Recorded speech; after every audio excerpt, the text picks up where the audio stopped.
A young man found himself reincarnated into another world, awakening an extraordinary ability called water manipulation. This skill did not merely grant him control over water, it also allowed him to tame fierce aquatic beasts, turning them into his loyal companions. However, he did not stop there. He pushed these creatures beyond their natural limits, evolving them into terrifying sea monsters. The story unfolded in a distant land where Leang stood in a daze, mesmerized by the breathtaking view of the rising sun. The golden light painted the sky, and the crisp morning air filled his lungs. It was a peaceful, surreal moment. Before he could lose himself completely in the scenery, his father's voice called out to him, snapping him back to reality. The sound, though seemingly unfamiliar at first, carried warmth and comfort. Without hesitation, he rushed to his father, determined to make the most of the day. That morning, they spent their time on the lake, checking their catch. It was an ordinary day, yet it held a simple joy, the kind he had not experienced in a long time. A crab latching onto his foot, his father nearly choking from laughter,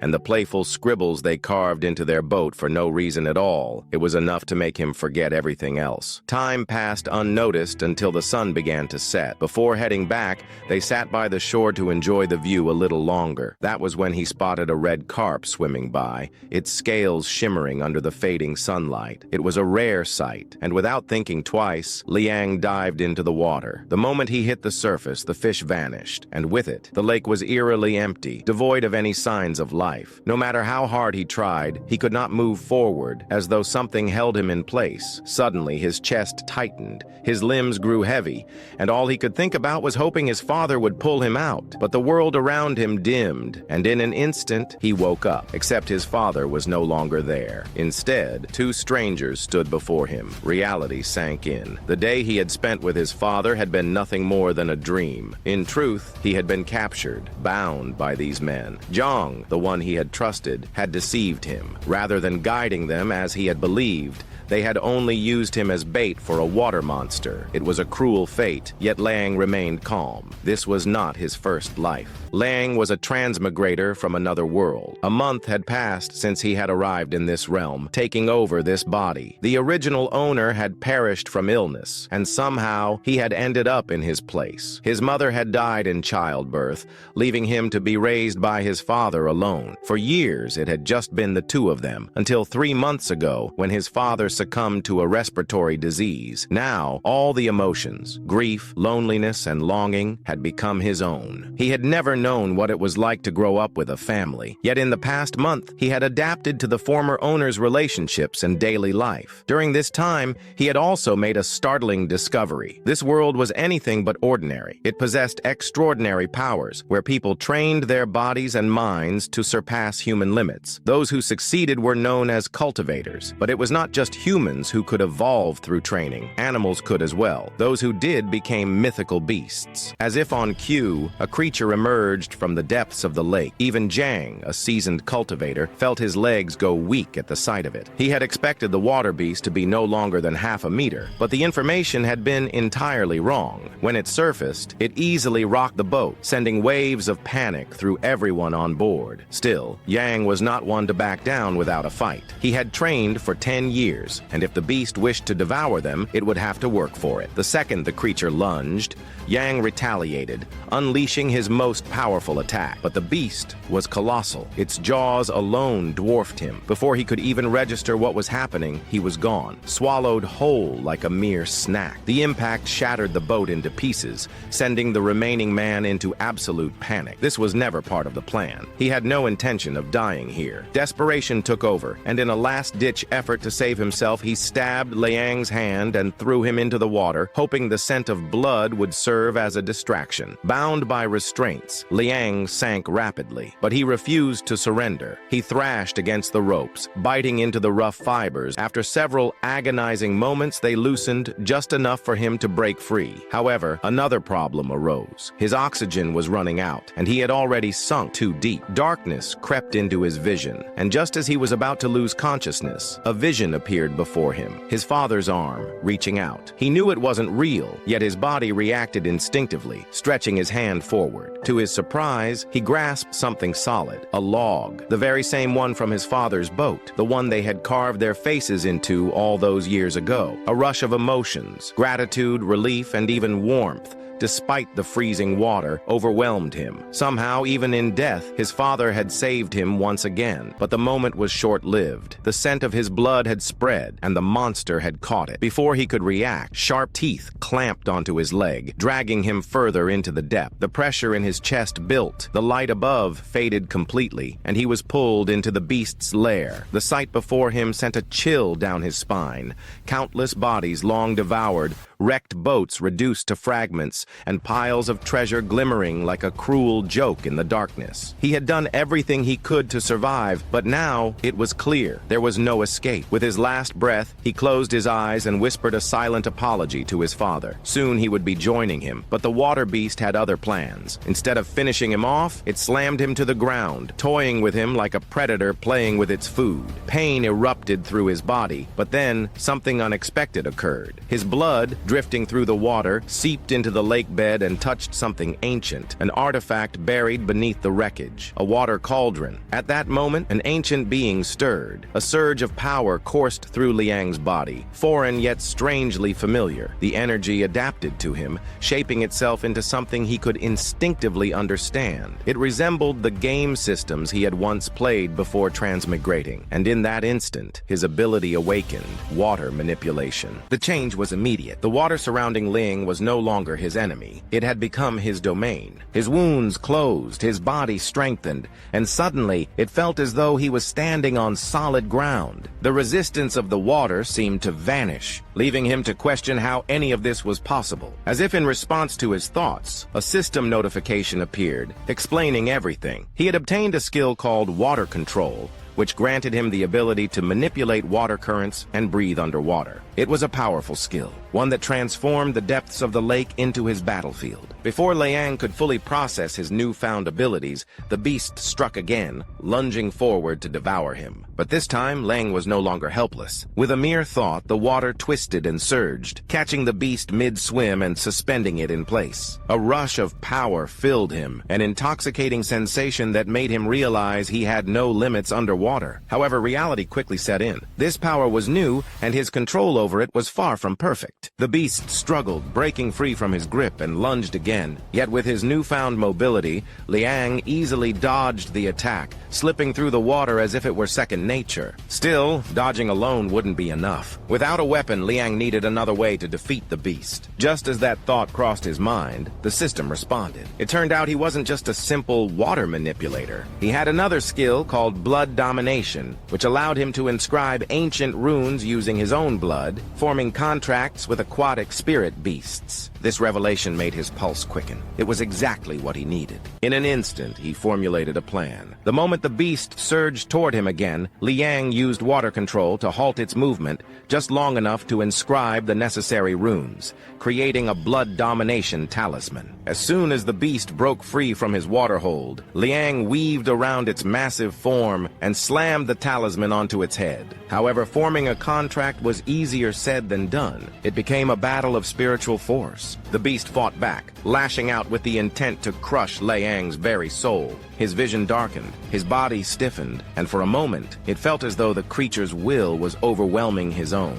But Leang had an advantage. His soul had lived twice. Drawing on its combined strength, he pushed back. His soul energy surged, overpowering the beast's resistance. In the end, he emerged victorious. The contract was sealed, and Liang floated back to the surface, breaking through the water with a deep, desperate inhale. The air filled his lungs, and for the first time since the ordeal began, he could finally breathe a sigh of relief. The beast emerged right after him, no longer an enemy but an ally. Its massive form loomed over the lake, its eyes locked onto Liang with newfound reverence. It had fully submitted to him. However, there was one problem. Liang couldn't exactly stroll back into the village with a gigantic water beast at his side. That would cause all kinds of trouble. Through their newly formed spiritual link, He ordered the beast to stay behind, summoning it only when needed. With that, the beast disappeared into the depths, retreating to its hidden lair, a good place to lay low. As for Leang, it was time to leave. The next day, the old man who had thrown him into the lake as bait arrived at the village,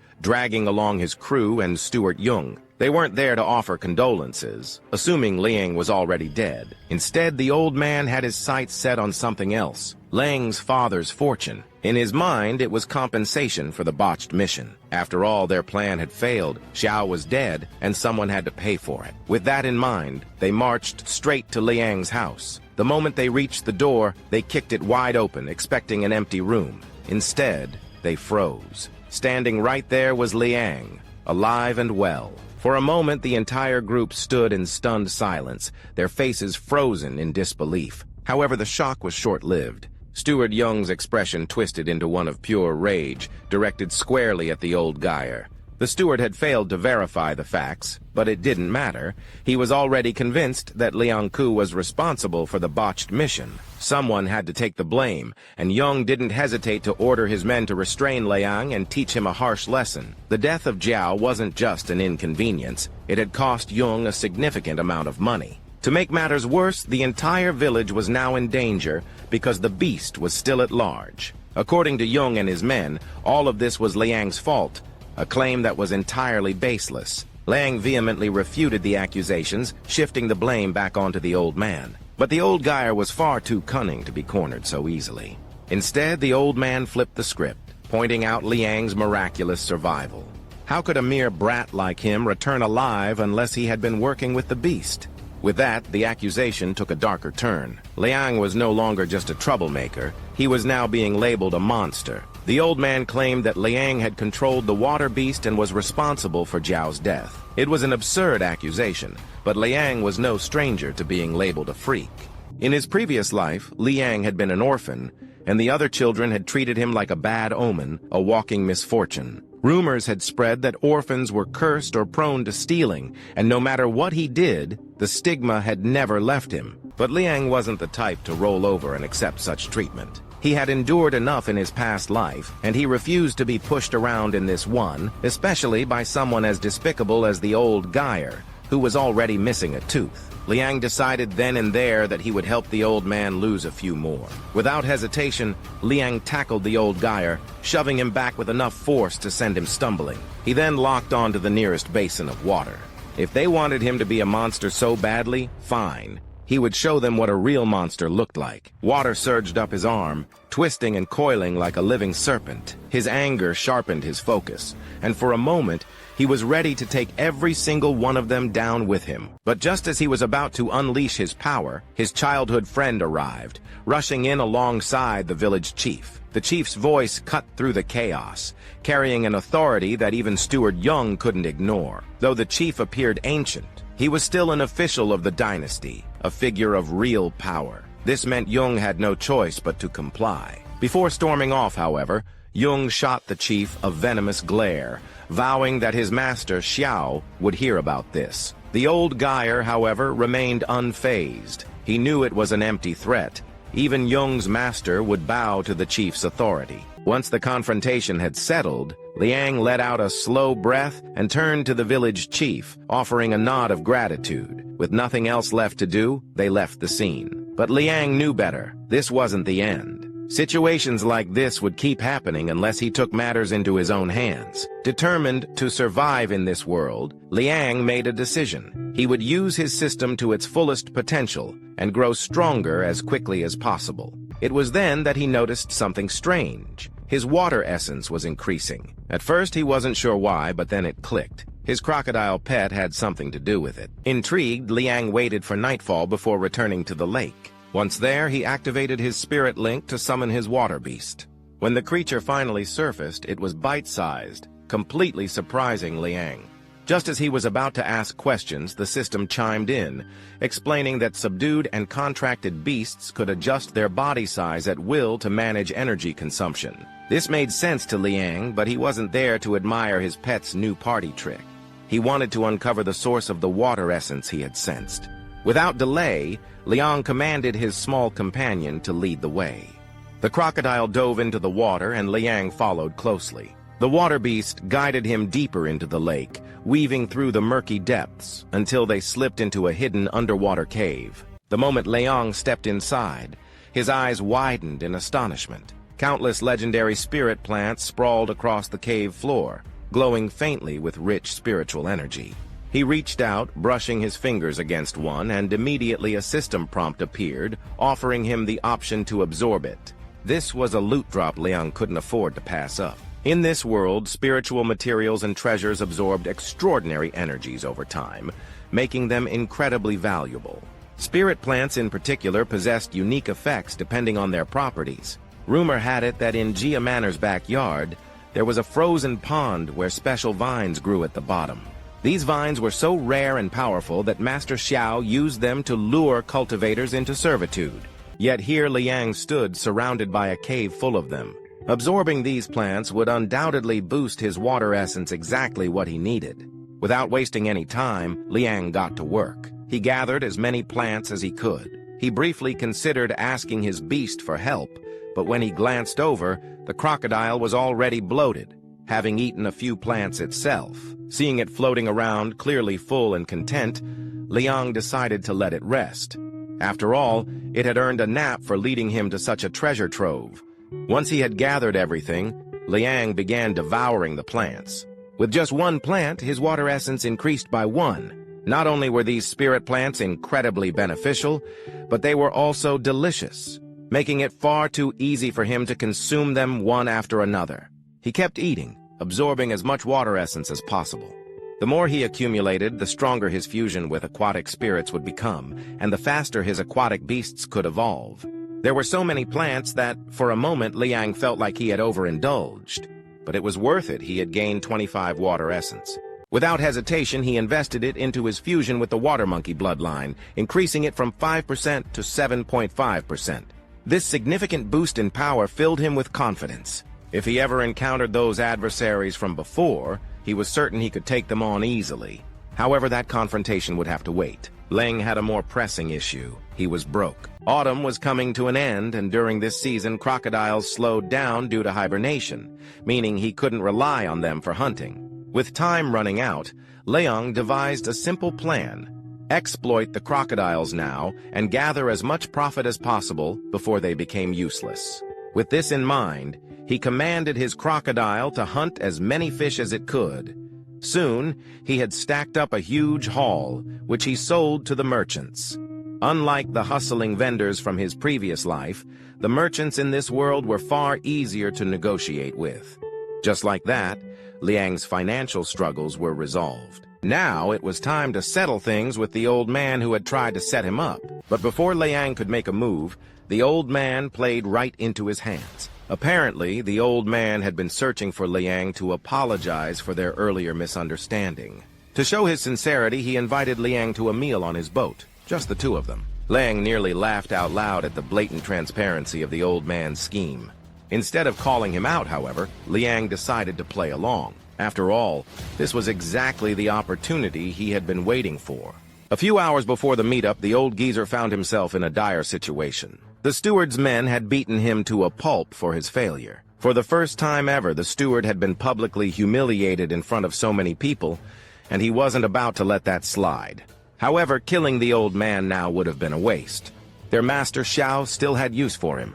Xiao needed specific materials to refine his pills materials that weren't easy to come by. Specifically, he needed a true orphan child.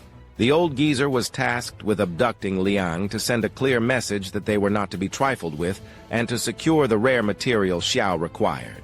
If he succeeded, he was promised immortality, a reward that drove him to the brink of madness. In his desperation, he even accepted a power-boosting seal, a dangerous tool that would temporarily push his strength far beyond its limits, just for this one mission. With this newfound confidence, the old man believed capturing Liang alive would be easy.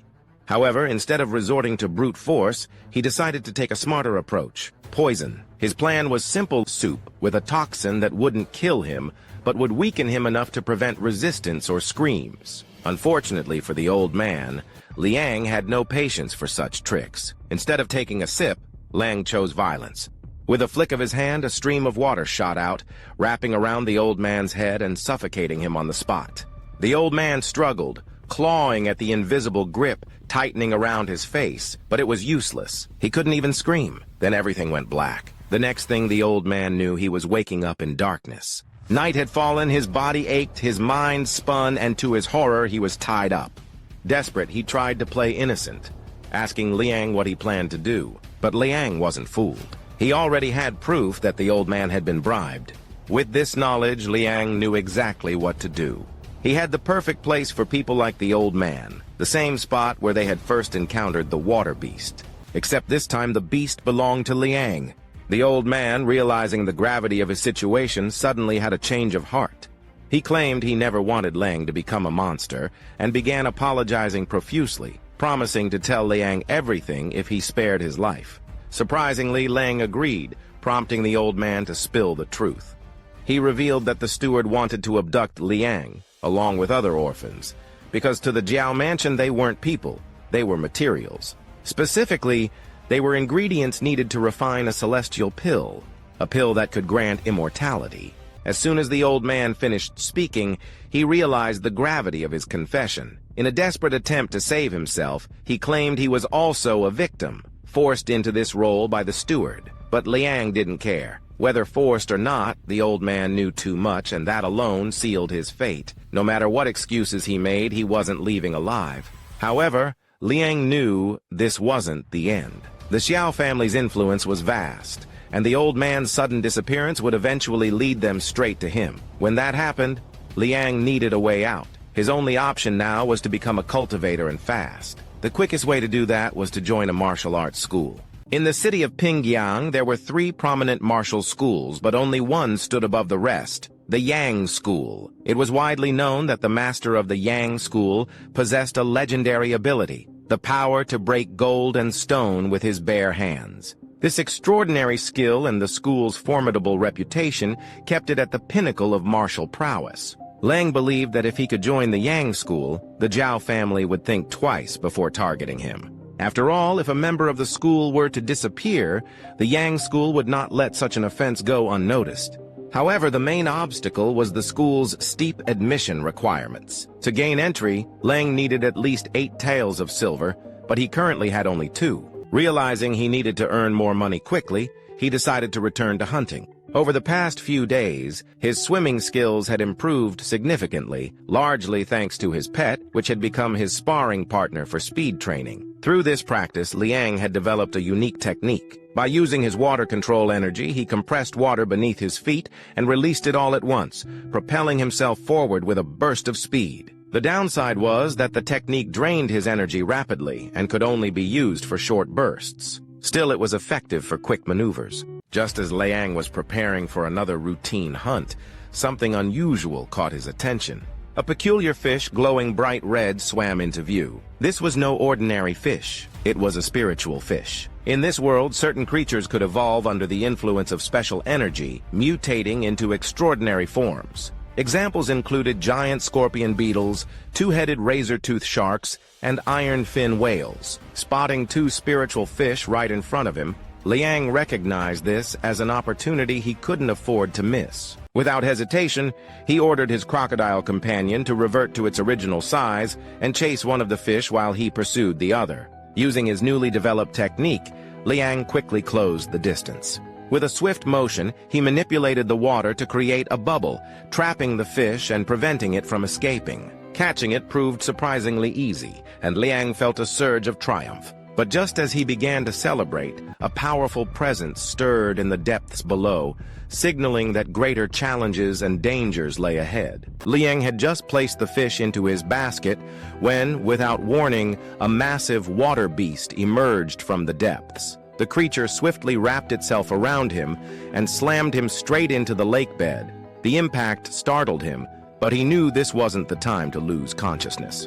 Summoning his focus, Leang locked in and quickly realized he was facing the infamous 6-barbed fish, a fearsome predator known for devouring humans. To make matters worse, the beast possessed abilities eerily similar to his own. It conjured a massive water orb, preparing to launch a devastating attack. However, Liang's power far surpassed the creature's. With a swift motion, he shattered the orb before it could fully charge. This only enraged the beast further. It lashed out with its tail, but thankfully, the croc intervened just in time, intercepting the blow. Before the beast could recover, the croc unleashed a powerful move, the primary Lotus Special, slamming the creature into the ground. Seizing the opportunity, Leang stepped in, attempting to capture the beast using his blood talisman. However, the water beast's spiritual energy proved far stronger than the croc's, and things quickly took a turn for the worse.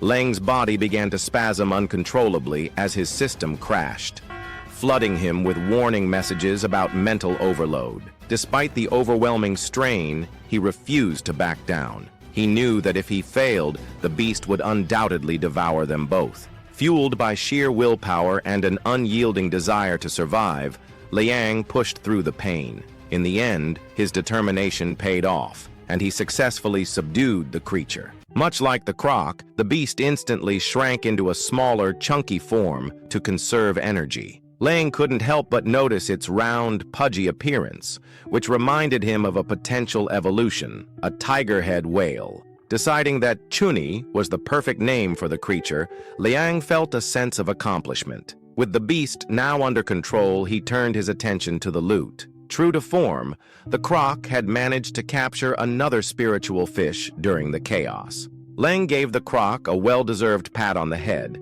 feeling grateful for its assistance. To celebrate their victory, Leang decided to cook some of the fish. He also prepared a smaller spiritual fish, hoping to extract water essence from it. To his delight, the attempt was successful, yielding 18 points of water essence. The result left him ecstatic. If a small spirit fish could provide such a substantial amount, a larger one would likely yield triple that, enough to potentially break past a 10% fusion rate. Despite the temptation to use the essence immediately, Liang knew he had other priorities. He needed money to enroll in school, and that required careful planning. For now, he decided to hold back and focus on securing the funds he needed. The path ahead was challenging, but Liang was determined to succeed. Leang had just entered the Yixing market, where a massive crowd had gathered to buy goods. He had come to sell his spiritual fish, confident that this was the perfect place to attract the right customers. However, he was caught off guard by the sheer number of people packed into the marketplace,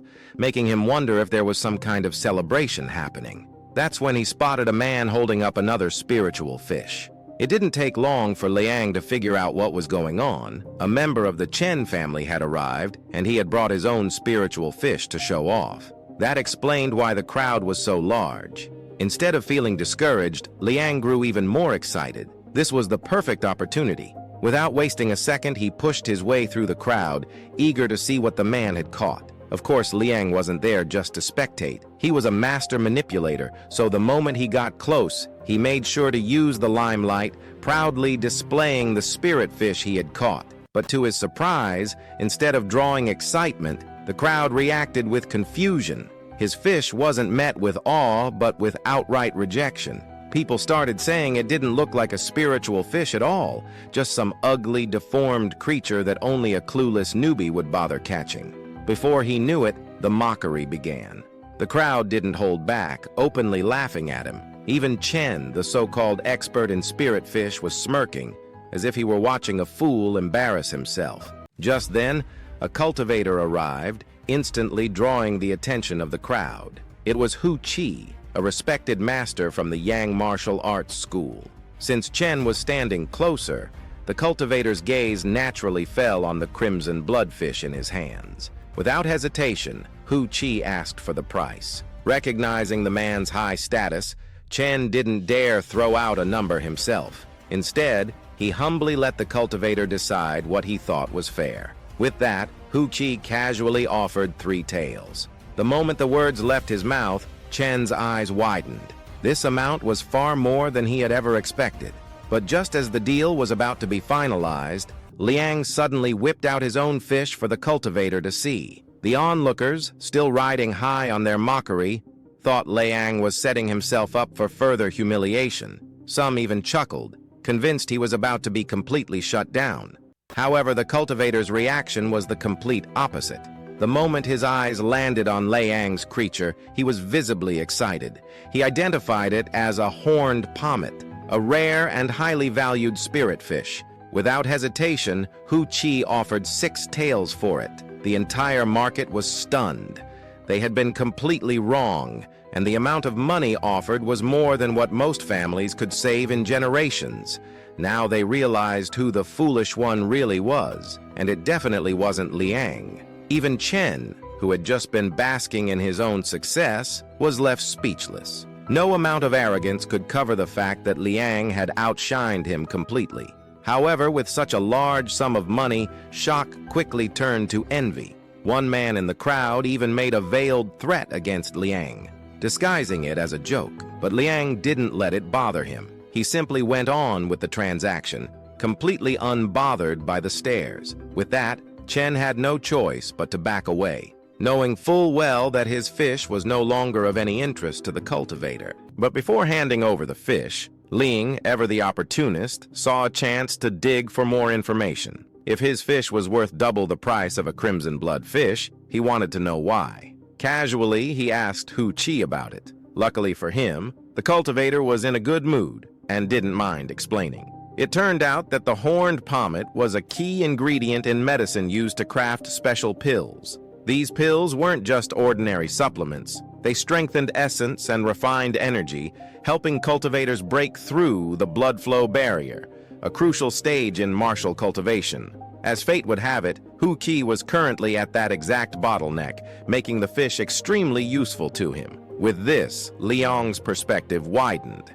He had only been thinking about selling fish for money, but now he realized their true value in cultivation. This was huge. Grateful for the insight, he sincerely thanked the cultivator, knowing that this knowledge would serve him well in the future. A little while later, Leang sat in an alley, counting his money, when someone appeared behind him. It was Libo, his childhood friend, who had come looking for him after hearing about what had happened. Libo congratulated Leang for bringing pride to their village, something Leang definitely appreciated. Seizing the opportunity, Leang also took a moment to thank Libo for bringing the village chief when he needed help. As a friend, Libo couldn't resist teasing him, saying that if Leang was truly grateful, he should hand over the 6 taels of silver he had just earned. Obviously, Leang ignored that completely, and instead got straight to the point, asking how much it cost to enroll in the Yang martial arts school. To his surprise, Libo grew really excited, especially since his father was about to send him there as well. The school charged 7 taels of silver for basic enrollment without lodging or meals, 10 taels if those were included, and 20 taels if one wanted to add medicinal baths to their training. While it was pricier than other schools, it was also the most prestigious, making it worth the cost. Leang agreed and couldn't help but smile, realizing he could definitely afford to enroll with his current budget. With everything he had earned over the past few days, he had gathered 9 taels of silver in total. Without hesitation, he told Libo they could sign up together the next day, which excited his friend even more since the timing worked out perfectly for both of them. But just as the moment felt right, their excitement was cut short. Liang's passive ability suddenly activated, sharpening his senses in a way that sent a chill down his spine. He could overhear conversations of people nearby as long as they were close to a water source. And this time, the voices came from none other than the Shao Manor. What he heard made his stomach drop. They weren't just talking about something random. They were specifically tracking him down. This was bad. Absolutely bad. If they were already onto him, he needed to power up fast. Without wasting another moment, as soon as night fell, Leang returned to the lake. To his surprise, Chunky had managed to catch another spirit fish. Without hesitation, Leang decided to prepare it. Unlike a brute who might devour it raw, he took the time to cook it properly, seasoning it and turning it into a soup. The result was extraordinary. The flavors blended harmoniously, creating an unbelievably rich taste that filled his mouth with every spoonful. The aroma was so enticing that his pets were practically drooling, their eyes locked on the delicious meal before them. Fortunately, Leang was not one to hoard good food. He generously shared portions with his companions, ensuring everyone was satisfied. The meal was not only fulfilling, but also rewarding. The spirit fish granted him 24 water essences, a significant increase compared to the 18 essences he had gained from the horned Pimit earlier. Without delay, Leang used the essences to refine his power. As expected, the energy surging through him was far stronger than before. His fusion rate had now reached nearly 12%, filling him with an eagerness to test his newfound strength in a fight. Additionally, his water control had improved considerably. He realized he could effortlessly lift Chunky high into the air if he wished. However, as he observed his beast companion, something else caught his attention. Their evolution requirement had decreased from 800 to 779. This revelation astonished him.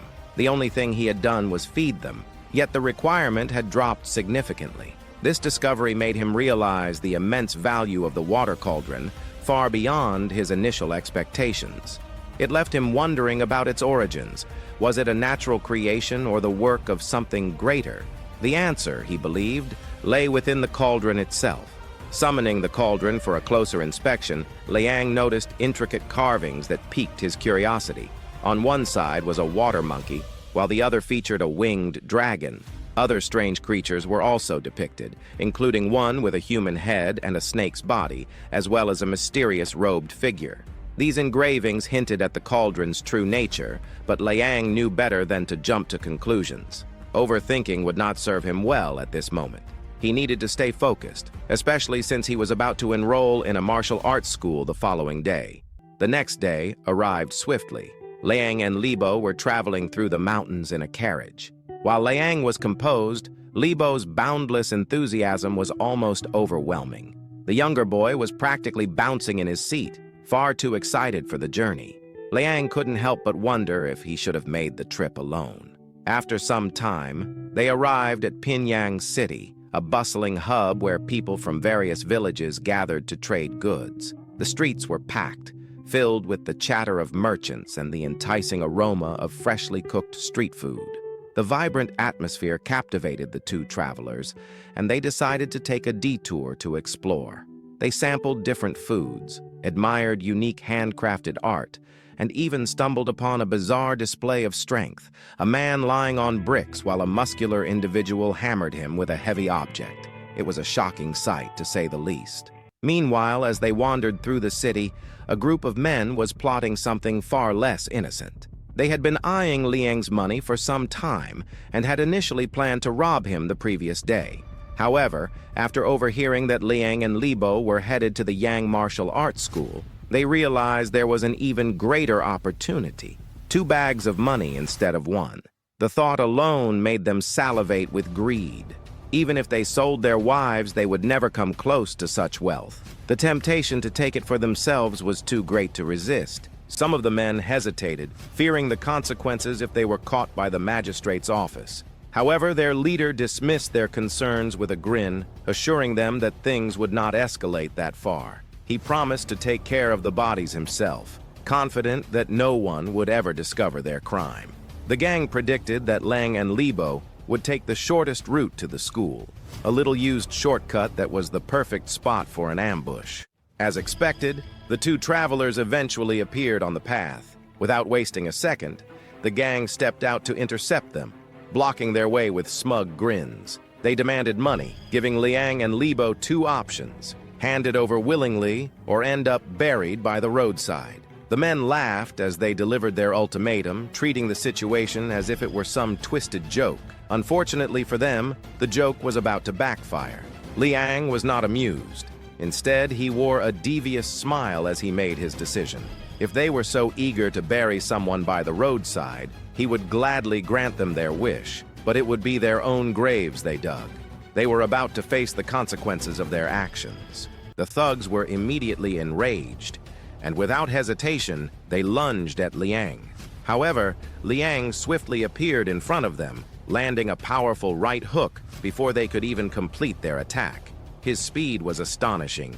He noticed the second thug still mid-motion and, without missing a beat, slammed his elbow directly into the man's face. But Leang didn't stop there. Before the second thug could even hit the ground, Leang grabbed him by the hair as if he were nothing more than a rag doll and hurled him straight into their leader. The leader stood there, dumbfounded and completely unprepared for the sheer force coming from someone who appeared to be just a kid. Before he could process what was happening, Liang's fist had already connected, smashing the leader's face into the ground with such brutality that it looked as though he were planting a tree. The impact was so severe that the leader's neck bent at an unnatural angle, leaving little doubt that no ordinary person could survive such a blow. Ironically, Liang hadn't even intended to strike that hard. He was as shocked as his friend, as this was his first real fight since leveling up. It was now clear that his physical abilities, along with his waterbending powers, had skyrocketed. Seeing what had just unfolded, Liang's friend couldn't contain his curiosity. He wondered when Leang had become so strong. For as long as he had known him, Leang had never displayed such power. Did he even need a master at this point? However, since Leang wasn't ready to reveal the truth, he simply shrugged it off with the weakest excuse imaginable. Apparently, he had been a genius all along. With that, they decided to get moving as they were already running late for school. Leang's friend, of course, wasn't buying the excuse for a second. He knew Leang well enough to understand that genius was the last word anyone would use to describe him. But since Leang wasn't ready to open up, his friend decided not to push the matter and respected his decision for the time being. With that, they continued their journey to the Yang sect and soon arrived at its entrance. There, they were greeted by a senior disciple named Xiang. After exchanging formal greetings, Xiang led them inside, guiding them to another instructor who would oversee their test and explain what it meant to be a member of the sect. This brought them to Senior Hu, a direct disciple of Master Yang. Senior Hu was not the ordinary-looking man one might expect, but rather someone with luxurious hair, the same man Liang had met at the market, the one who had purchased his fish. To Liang's surprise, Senior Hu immediately recognized him, which caught Xiang off guard. Seeing Xiang's confusion, Senior Hu casually explained how he had met Liang before. This twist of fate pleased Xiang, as it meant they could skip lengthy introductions and get straight to business. With the formalities settled, it was decided that the juniors would now be under Senior Hu's guidance. For the night, they were allowed to stay in the martial hall. After thanking Xiang and formally greeting Senior Hu, the latter made it clear that he was a busy man and didn't have time to waste. Without delay, he instructed them to follow him so he could test their bone structure. This was something the boys hadn't expected, and their hesitation made Senior Hu laugh at their anxious expressions. He reassured them that there was nothing to worry about. This was simply his way of determining which cultivation path suited them best. This concept was entirely new to the boys from the province, but Liang wasn't about to remain ignorant. Seizing the opportunity, he asked Senior Hu to explain the principles behind the cultivation path he had mentioned. Fortunately, Senior Hu was a natural teacher and, without hesitation, began his explanation. He explained that martial arts were divided into 4 stages. The skin barrier, which hardened the body like oxide, making the skin tough and resilient, greatly enhancing defense. The flesh barrier, which strengthened the muscles, allowing a person to lift a grown man with one hand as if it were nothing. The bone barrier, which unleashed power even more recklessly, making it possible to shatter stone and split monuments. And finally, the blood barrier, which represented the ultimate refinement, enhancing every aspect of the body like embroidery on silk. At its core, martial cultivation boiled down to one thing: refinement. However, for ordinary people, no matter how much they refined their bodies, there was always a limit. To break past that limit, 2 things were indispensable: technique and medicine. Seeing the curiosity in his juniors' eyes, Senior Hu decided to give them an example. He brought up the Yang Martial Hall's 3-fist technique. With the right technique, a cultivator could climb upward like stepping onto a stairway to ascend. However, that path was steep and treacherous. To climb faster and more steadily, one needed a handrail, and that handrail was medicine. He mentioned the bullhorn pommet, the fish Leang had sold to him, as an example of the kind of resource cultivators needed for their refinement. At that moment, a realization dawned on Leang, one that both enlightened and delighted him. With his pets by his side, gathering such medicines wouldn't be a problem at all. He was practically set for life. Senior Hu could already tell from their expressions that their minds were racing with possibilities, likely planning how to take advantage of this newfound knowledge. However, before they got too ahead of themselves, he reminded them to take it slow. The martial path was long, and rushing would only lead to setbacks. They needed to focus on each step one at a time, a piece of advice they were grateful for. With that, they resumed the test, ready to have their bone structures examined. Meanwhile, off to the side, a troublesome group led by Yankai from the same sect had locked eyes on Leang. From the way they carried themselves, it was obvious they were lackeys of the third young master of the Jiao Manor, Suiyuan. Suiyuan had taken quite a liking to Liang, and as long as Yankai and his followers managed to get rid of him and his friend from the sect, Suiyuan had promised to grant them whatever they wanted. However, the real reason Suiyuan was so fixated on Liang wasn't just personal interest. There was more to it than met the eye. The Xiao Manor was not, in fact, producing pills to achieve immortality, at least not in the manner people assumed. Instead, they were crafting pills to heal Xiao Yuan, the younger brother of Master Xiao. Master Xiao believed that Liang was the perfect material for refining the elixir, primarily because Liang was the same age as Xiao Yuan. Since Xiao Yuan had been frail since childhood, finding a fetal pill from someone of the same age had become increasingly difficult. Liang, therefore, was the ideal candidate. However, there was a problem. Liang had joined the Yang sect, making it significantly harder to capture him. As a result, they needed to find another target, one who wouldn't be missed. Master Xiao had more or less abandoned the idea, but unfortunately, Xiao Yuan himself had overheard everything.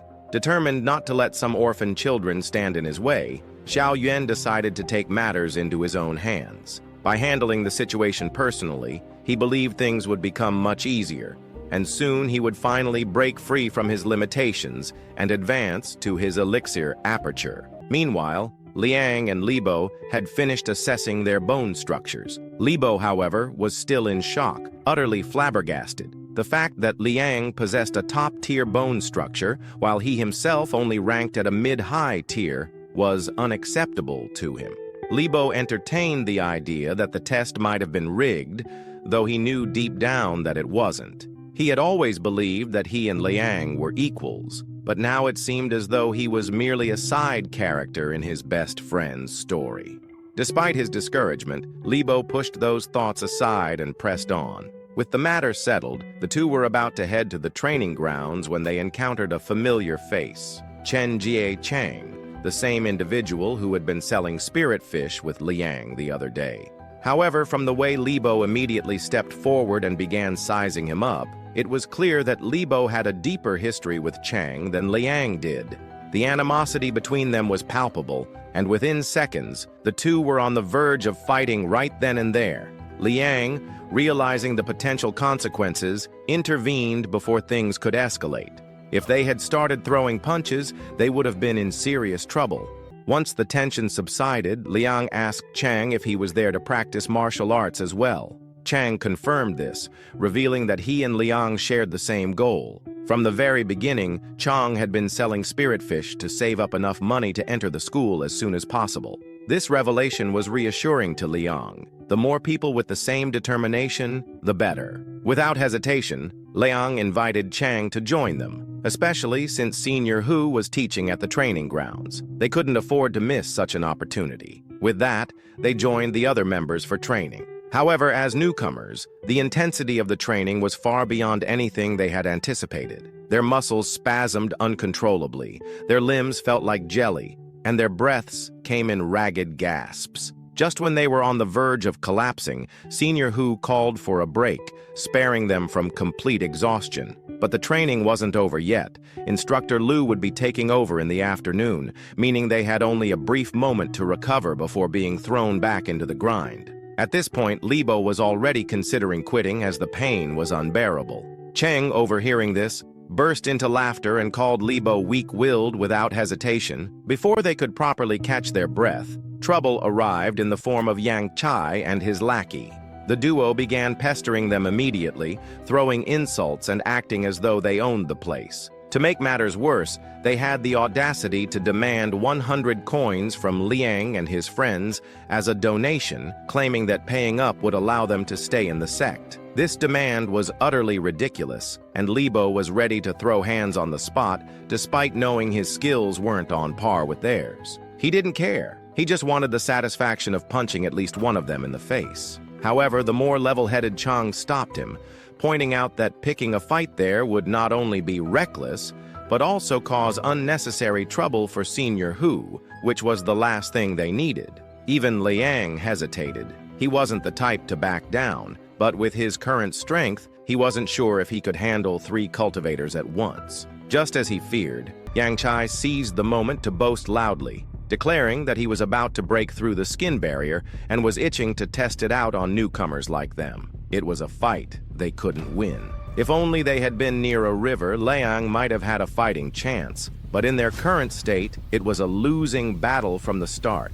Thankfully, Senior Hu returned to check on the newcomers, putting a stop to the confrontation before it could escalate further. Not only did he shut down the nonsense, but he also ensured that Yang Kai and his lackey were punished for their antics. This only fueled Yang Kai's hatred for Liang and his friends, and they hurled empty threats before finally backing down.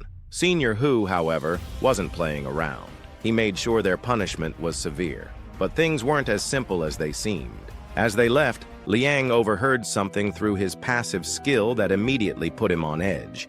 Someone nearby was talking about him, and from the tone of their voice, it was clear they were still targeting him, even after he had joined the Yang sect. They sounded desperate, which was a bad sign. If they were this persistent, it meant they wouldn't hesitate to strike when he was vulnerable, and his friends could end up caught in the crossfire. Without wasting time, Liang quickly told the others he had something to take care of and would be heading home for a bit in the afternoon. He bolted out of there, planning to go to the Lotus Pond, where he would have the advantage and where there would be no witnesses to see what he was about to unleash. A short while later, as night descended, Libo and Ji Chang were leisurely walking around the sect grounds. Libo began to express concern over Liang's prolonged absence, wondering aloud why he hadn't returned yet.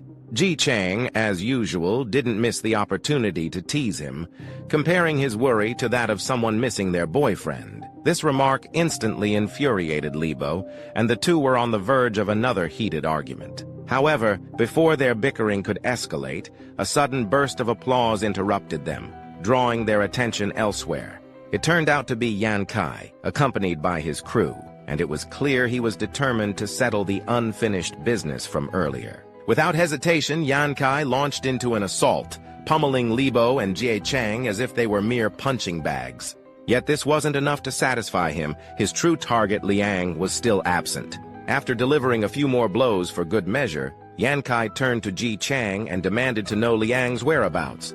Ji Chang, however, refused to betray his friend. Instead, he grabbed the nearest brick and hurled it directly at Yan Kai's face. Unfortunately, Yan Kai's resilience surpassed expectations. The blow didn't even faze him. If anything, it only fueled his anger. He retaliated by slamming Ji Chang's face into the ground, making it abundantly clear who held the upper hand. But Yan Kai wasn't done. Feeling particularly spiteful, he decided to take things further, knowing full well that excessive violence would likely result in punishment. Yet his impulsive thoughts prevailed. He ordered his minions to guard the gate while he dealt with the situation personally. As his followers nodded and prepared to comply, Libo attempted to fight back. However, his efforts were futile. Charging at an opponent who was smirking at him should have been a clear sign to retreat. But Libo pressed on, paying the price for his defiance. Yan Kai twisted his arm with such force that it might as well have been a lever, then slammed him to the ground, pinning him in a humiliating position. Yan Kai's focus, however, remained on Jie Chang, the one who had dared to strike him with a brick. If Ji Chang wanted to play dirty, Yan Kai was more than willing to reciprocate. This time, he wasn't just aiming to inflict pain, he intended to make it personal. He taunted Jie Chang, threatening to take one of his eyes, mocking how well he'd be able to train afterward. Meanwhile, Liang had finally returned to the lake, accompanied by his pets. Despite the calm surroundings, an unsettling feeling gnawed at him. His usually fearless companions, Lazy Croc and Chunky, both formidable creatures nearing the skin realm, had been so terrified that they had sent him a distress signal. Whatever had frightened them wasn't an ordinary beast, it was a true monster. Realizing there was no escape, Leang resolved to confront the danger head-on. Upon reaching the area where the beast had last been spotted, he found no trace of the creature itself, only the extensive destruction it had left behind. The sheer scale of the damage indicated that the beast was massive, and Leang knew he had to act quickly. To maximize his chances, he transformed his pets back into their smaller, cuter forms and activated Aqua Vision. Thanks to recent upgrades in his fusion level, his underwater perception had expanded from 1 meter to 6, allowing him to observe the seabed with remarkable clarity. This enhancement made tracking the beast significantly easier. The moment he located it, however, his expression shifted. The creature far exceeded his expectations. It was an enormous crab, its massive claws and appendages dwarfing even his combined beasts.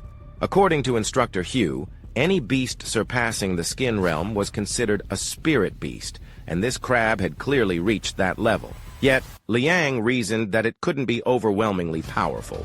Otherwise, Lazy Croc and Chunky wouldn't have escaped alive. Still, defeating it wouldn't be a simple task, especially without proper preparation. The odds were stacked against them, and Leang briefly questioned whether engaging the beast was wise, as it wasn't part of his original plan. However, uncertainty and danger had always been constants in his life. He believed that the most pivotal moments often arose from taking risks and adapting to unforeseen challenges. The pond was his domain, and he wasn't about to let go of what was rightfully his. With determination, he decided to confront the monster. Transforming his pets back into their original forms, he prepared for battle. Even underwater, their presence was awe-inspiring, exuding an aura of power and readiness. Without hesitation, Leang and his companions charged toward the crab at full speed. But the crab wasn't idle. It was ready to defend itself, setting the stage for a fierce confrontation. The massive creature raised one of its enormous claws, gripping a boulder tightly. It crushed the boulder and hurled it toward its enemies, embedding it with mana before launching it like a barrage of high-speed projectiles. The boulders rained down with terrifying speed, completely dispersing the advancing group. Realizing the danger, Leang quickly understood that they needed to target the crab's claws first. He ordered Lazy Croc to attack, commanding the beast to sink its massive fangs into the crab's armored limb in an attempt to break it. However, it soon became apparent that the attempt had failed. The crab's shell was ridiculously durable, almost invincible, making brute force ineffective. Leang quickly adapted his strategy. Using his water manipulation abilities, he suspended the crab's other claw in place, creating a brief opening. Seizing the opportunity, he directed Chunky to rush in and attack. The beast lunged forward, chomping down on one of the crab's eyes and tearing it out. Instead of weakening the monster, however, the injury only enraged it further, sending it into a violent frenzy. Leang struggled to maintain control, using his mental energy to hold the crab down, but his energy was draining rapidly. Before he knew it, the crab broke free from his restraint and went completely berserk, flailing its claws and stomping wildly. In its rampage, it destroyed several of Liang's precious spirit plants, which infuriated him. Before Leang could react, the massive crab charged at him with surprising speed. It struck him with tremendous force, sending him flying several feet away. Despite the brutal hit, Leang refused to be knocked out. Fueled by anger and determination, he forced himself to stay conscious and got back on his feet, ready to face the creature head-on. However, he knew brute force alone wouldn't work, so he took a moment to analyze the crab, searching for any weaknesses. He noticed that the crab instinctively protected its abdomen, even while sustaining injuries elsewhere. Realizing this had to be its weak spot, Leang saw his chance to strike. Gathering every last bit of his energy, Leang compressed the surrounding water, forming rings around his spear. Each ring added a burst of acceleration, significantly increasing the spear's penetration power. However, with his energy reserves nearly depleted, he could only manage 2 rings before blood began dripping from his nose. Despite the strain, he powered through and launched his spear straight at the crab's exposed abdomen. As he had predicted, the abdomen was far softer than the rest of its body.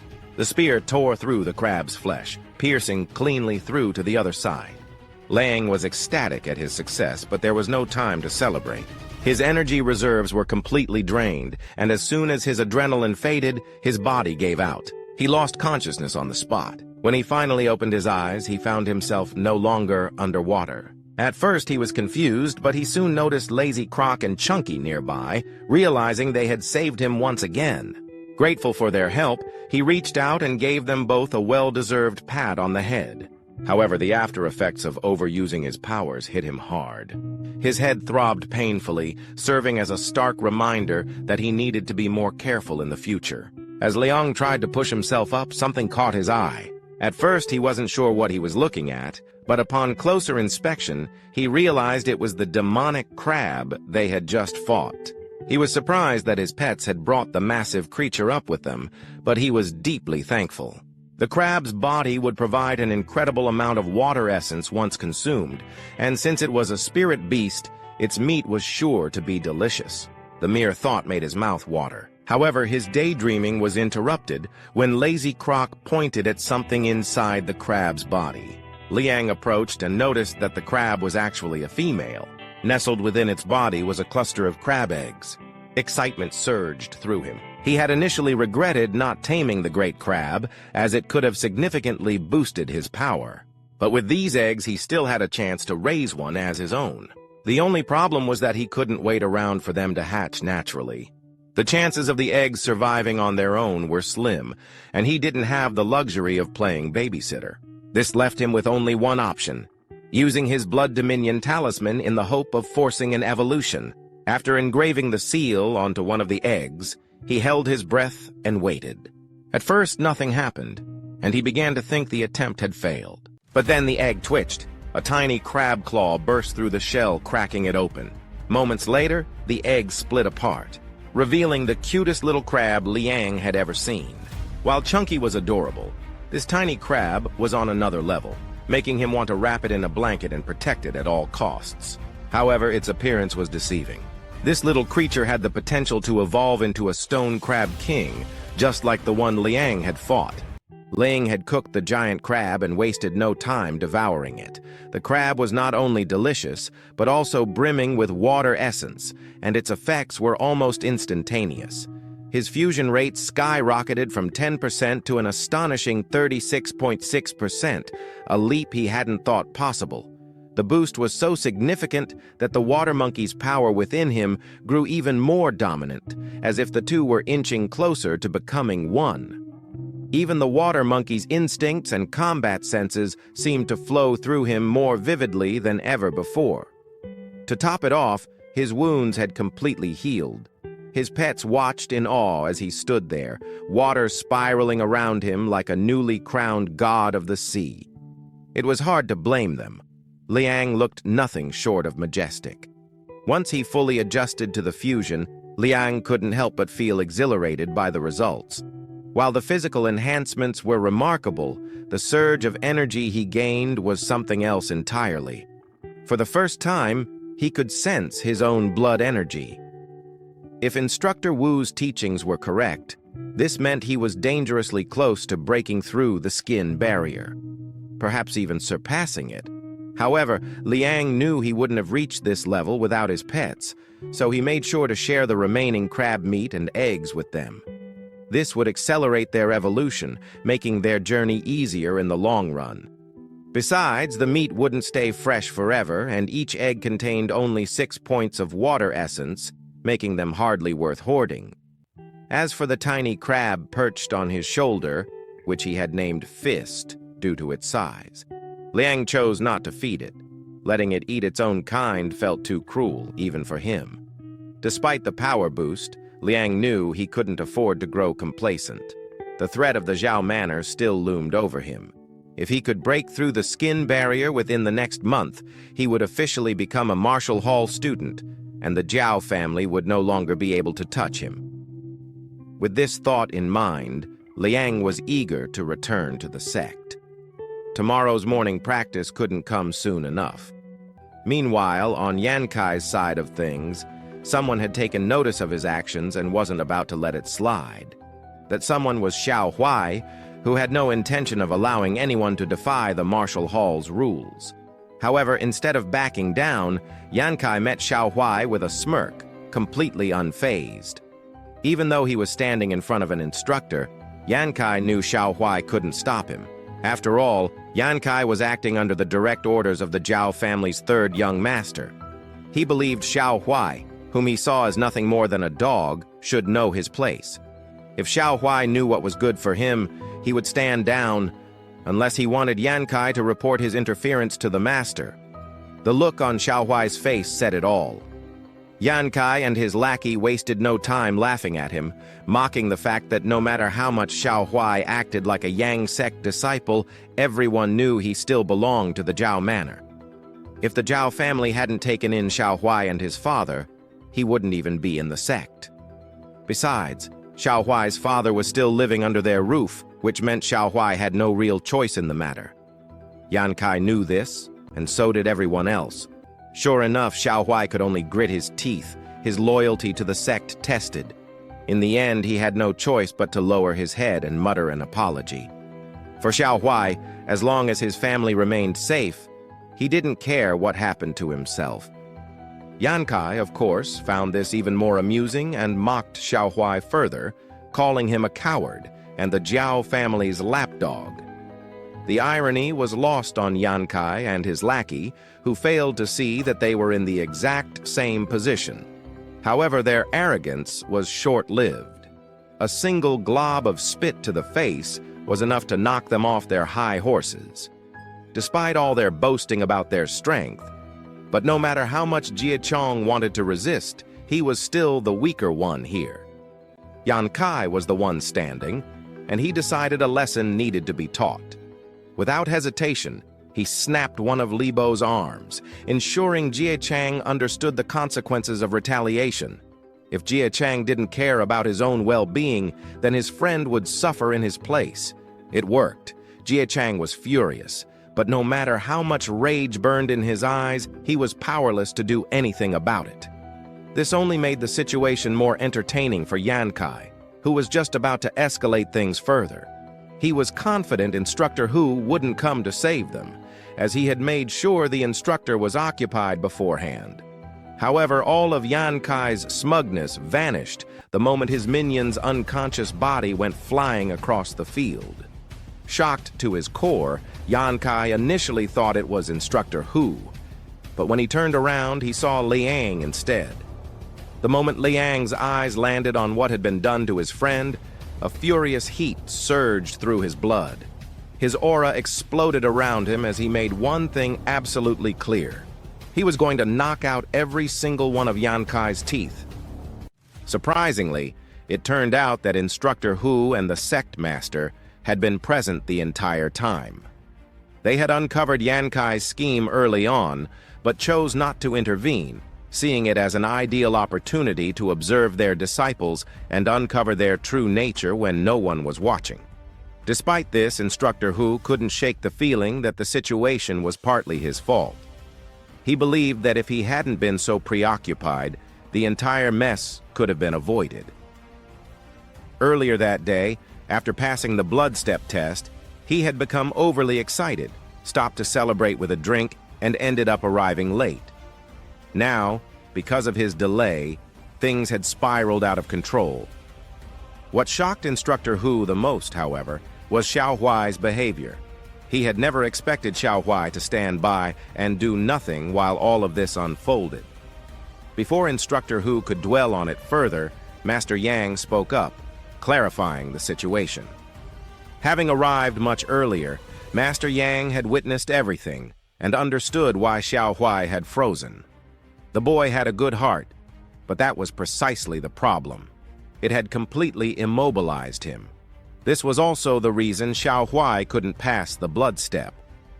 A fighter without courage, Master Yang explained, was like a person without breath in their lungs. Now that they had gathered all the necessary information, Instructor Hu suggested they step in and help Liang, especially since he was only on the verge of breaking through the skin barrier.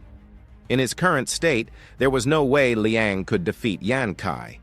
However, Master Yang remained still, his eyes fixed on Liang. He noticed that the blood energy coursing through Liang's body was different, fiercer and more intense than anything he had seen from the others. This wasn't just a simple clash. Liang was clearly brewing something within himself. Master Yang decided to let the boy continue.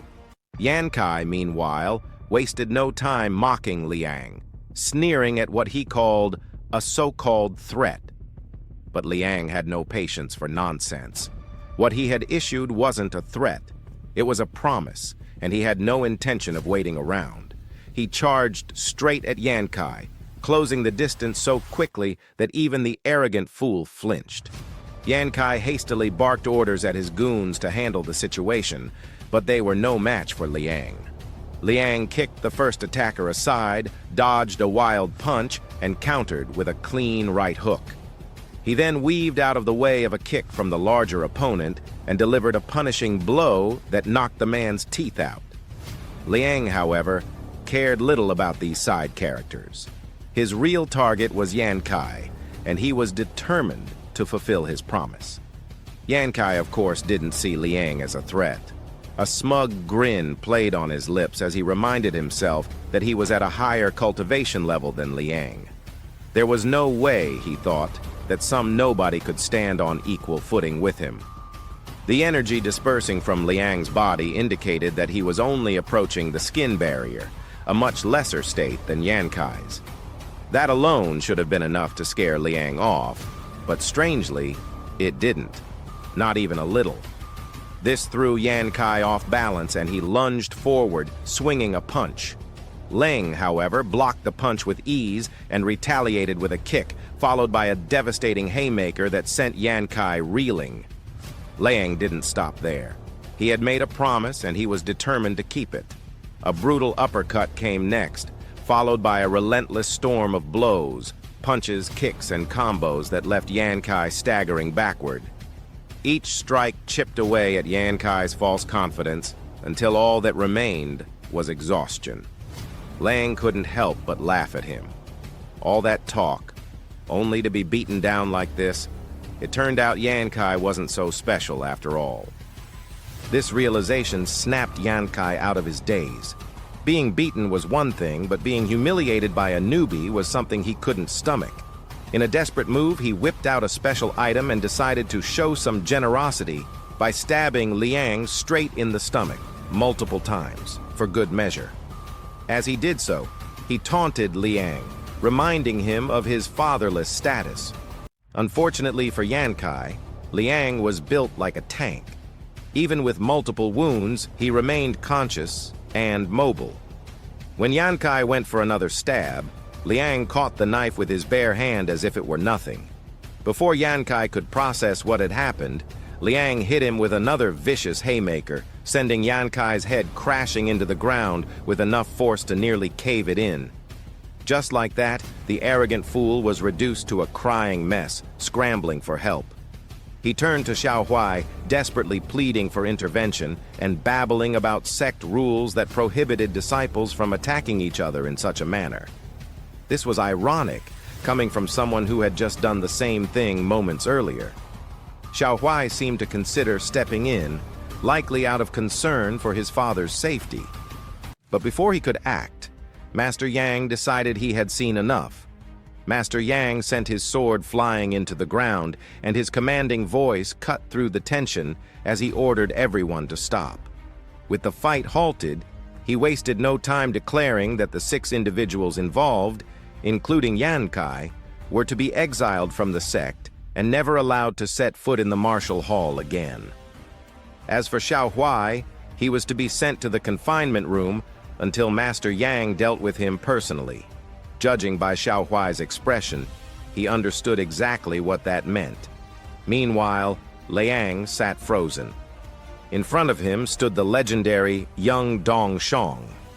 After everything that had just happened, the sheer rage he had unleashed, Leang felt certain that this was the end of his journey in the sect. He had gone too far, done too much. So when Master Yang called his name, Liang bowed his head, expecting the worst. He was ready to be exiled, but to his astonishment, Master Yang was anything but angry. In fact, he was impressed. Instead of punishment, he offered Leang something he never saw coming: a place as his direct disciple. Leang was shocked. For a moment, he thought he had misheard. The backing he so desperately needed, the security he had been scrambling for, had come to him on its own, and not just as any disciple, but as Master Yang's direct disciple. Never in his wildest dreams had he expected this, but it was a welcome surprise indeed. With this, his future in the sect was secure. A few days had passed, and the Yang residence was abuzz with excitement. Rumors had spread that Master Yang had accepted his 9th direct disciple, a handsome young man, no less. Upon hearing this news, the girls in the residence wasted no time. They flocked to his room, bringing him new outfits to try on. Some even boldly offered to help him put them on. However, Leang, not one for such boldness, politely declined. Their laughter as they left suggested they had merely been teasing him, and while the encounter was a bit of a hassle for Leang, he found it worth enduring. 2 weeks had passed since Leang had defeated Yan Kai. Thanks to the medicinal baths provided by the sect, the wounds on his body, as well as those of his friends, had nearly healed. Leang was deeply grateful, not just for the physical healing, but for the sense of belonging it symbolized. He was no longer alone. He had a master, senior brothers and sisters, and a support system. Now it was time to prepare for a counterattack against those from the Xiao Manor. Meanwhile, on the other side of the Yang residence, Senior Hu was practically glowing with excitement as he recounted Liang's story. He spoke at length about how impressive the newcomer was, emphasizing that Leang had defeated someone on the verge of breaking through the skin barrier just a day after joining the sect. By now, however, the others had heard the story so many times that they were growing tired of it. They already knew Leang was exceptional. After all, Master Yang had chosen him at first glance. Zhou Qiqin, the only woman among the direct disciples, easily detected the jealousy hidden in their conversation and called them out on it. To his credit, the 4th disciple didn't even bother denying it. Still, as a senior, it was tradition to gift something to a new junior, and Leang was no exception. Despite his own financial struggles, the 4th disciple managed to gift Leang a piece of tungsten steel arm guard. It wasn't much, but considering his circumstances, it was the best he could do, and honestly, it was more than enough. As if on cue, Leang arrived, sporting a fresh new outfit for the occasion, complete with a new hairstyle. He looked clean and sharp, drawing everyone's attention. Despite the admiration, Leang made sure to greet his seniors with proper respect, which they appreciated. Before they could head to the ceremony, however, the 3rd senior brother realized he hadn't yet given his gift. Seizing the moment, he presented Leang with a fine piece of exquisite crane gold, an incredibly valuable material for crafting weapons. Not only that, he even offered to forge Leang a weapon himself if he ever stopped by his smithy. Leang, of course, expressed his deep gratitude. With the formalities concluded, it was time to head to the ceremony. They couldn't afford to keep their master and mistress waiting. Meanwhile, over at the Xiao Manor, the atmosphere was far grimmer. The steward had arrived bearing bad news. Old Man Zhang's corpse had been found, but the item that was supposed to be inside his stomach had vanished. This was the last thing Xiao wanted to hear. He didn't even let the steward finish before slapping him in a fit of rage. The situation was dire. If that item were exposed, it would cause serious trouble. If the government caught wind of it, Xiao's head would be served on a platter as compensation, a fate the steward certainly didn't want. Desperate to shift the blame, the steward pointed the finger at Leang, arguing that since Old Man Zhang had been sent after Leang and was now dead, it was obvious Leang had killed him and let the item escape. This earned the steward another slap. Xiao was no fool. He had already received news that Leang was now a direct disciple of Yang Dongxiang. If the steward was so eager to test Yang's blade, he was welcome to try, though the steward had no desire to do so. Xiao ordered him to forget about assigning blame and focus on retrieving the missing item immediately. As the steward left, Xiao's anger only deepened. Liang had struck a nerve, and even though he was now under the protection of the Yang sect, Xiao couldn't help but plot ways to get his hands on him. Back at the Yang residence, Liang stood before Master Yang as the ceremony to formally accept him as a disciple began. It started with a simple question, to which Liang gave a firm and resolute acceptance. Master Yang made it clear that being his disciple would not be an easy path. Joining meant staying humble, diligent, and respectful to both the masters and the teachings. Liang was forbidden from fighting among his peers, disrespecting his elders, or committing evil acts. Liang understood all of this and responded with unwavering determination, which delighted the master. With a nod of approval, Master Yang officially declared Liang his 9th direct disciple. He emphasized that under his watch, no one would be able to humiliate or intimidate Liang, as Yang Dongshang himself would stand behind him. Liang accepted this declaration with grace. Not long after, news of Liang's newfound status spread throughout the academy, stirring envy among many. However, any jealousy that arose was quickly overshadowed by the far more satisfying revelation that Yan Kai and his gang had been expelled from the school. Yet one person did not take the news lightly: Xiao Yuan. Upon hearing Liang's name, Xiao Yuan cursed under his breath, seething with resentment. While all of this unfolded, Liang was simply minding his own business, continuing his lessons with Senior Hu. That day, their discussion built upon their previous conversation about the 4 barriers, shifting focus to the 7 paths. Senior Hu explained each realm in detail. In the wild horse realm, a warrior at their peak could restrain dozens of galloping horses without budging. In the wolf smoke realm, blood energy surged like thick black smoke, rising several meters high when fully unleashed, striking fear into those nearby, much like a pack of wolves. In the tiger hunt realm, blood energy boiled like a raging tide, radiating such terrifying force that ordinary people would tremble, feeling as helpless as a rabbit caught in the gaze of a hungry tiger. In the supreme elephant realm, every step could shake the ground. Those who reached this level were said to be capable of collapsing mountains and halting rivers, making them prime candidates to become great generals. In the celestial dragon realm, one transcended ordinary limitations, becoming akin to a divine dragon.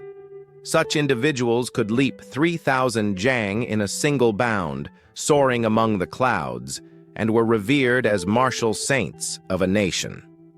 As for the melting furnace realm and rainbow transformation realm, even Senior Hu admitted that little was known. All he could say was that experts who reached these stages had supposedly ascended beyond mortality itself. This last detail immediately caught Liang's attention. If martial cultivation in this world was truly that powerful, did ascension mean one could return to their previous world? It was an intriguing thought, but he pushed it aside for the moment, not wanting Senior Hu to catch him slacking. Quickly, he asked what level their master had reached. The question brought a chuckle from Senior Hu, who was more than happy to boast about their master's strength. He explained that despite there being 3 martial schools in Pinyang City, the Yang sect remained the most revered. Unlike the other 2 schools, which were confined to Pinyang due to their limited capabilities, Master Yang stayed by choice. Pinyang was his hometown. His martial arts school had been the #1 for years for one simple reason. Master Yang was the only one in Pinyang to have reached the tiger hunt realm.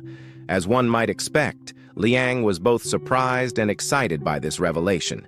With his system, he believed he could reach that level even faster. His excitement was evident on his face, so much so that Senior Hu had to caution him, advising him not to rush. Advancements, he stressed, had to be made step by step, with patience and control. But of course, Liang wasn't exactly listening.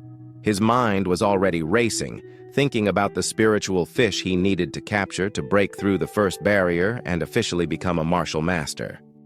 With that goal in mind, he wasted no time. The next moment, he was out on the lake, attempting to catch a spirit fish with the help of his pets. Fishing itself was easy, but for some reason he couldn't seem to find what he was looking for. No matter how many fish he caught, they were all just regular fish. His boat was nearly overflowing with them, making him wonder if he needed a bigger vessel. Yet, even after some time had passed, his luck refused to turn around. Not a single spirit fish was in sight. With his synchronization rate already at 37%, he knew that catching just one could help him break through to the skin barrier. However, his train of thought was suddenly interrupted when he noticed a single red feather fluttering in the wind. As his gaze followed it, the atmosphere shifted. The once calm lake grew restless, with unseen currents stirring beneath the surface. Then, without warning, waves surged and crashed violently against his boat. This took Leang by surprise, as such a disturbance had never happened before. He immediately began looking around for answers and quickly realized the source of the chaos.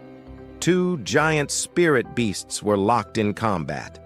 A primordial toad had set its sights on a vermilion bird, clearly attempting to turn the majestic creature into its next meal. But the bird had no intention of being eaten.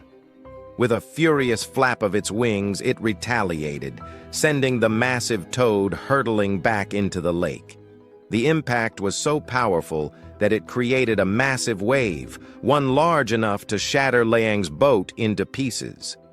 Thrown into the water, he barely had time to react before the vermilion bird unleashed its next attack, a mental strike that hit him instantly. His vision blurred, his thoughts scrambled, and before he could even resist, his consciousness completely blacked out. Some time later, Leang woke up on solid ground. At first, he was confused, but as he groggily took in his surroundings, he quickly realized what had happened. His pets had saved him yet again, pulling him away from the battlefield before things could get worse. Even so, his mind was still reeling from what he had just witnessed. Those spirit beasts were on a completely different level. Just from their battle alone, the entire weather had shifted.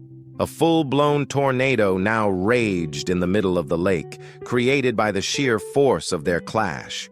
If a primordial toad was capable of catching a beast that could create such a vortex, then capturing one himself would be an entirely different challenge. That thought alone made him feel ridiculously small. But that was a concern for the distant future.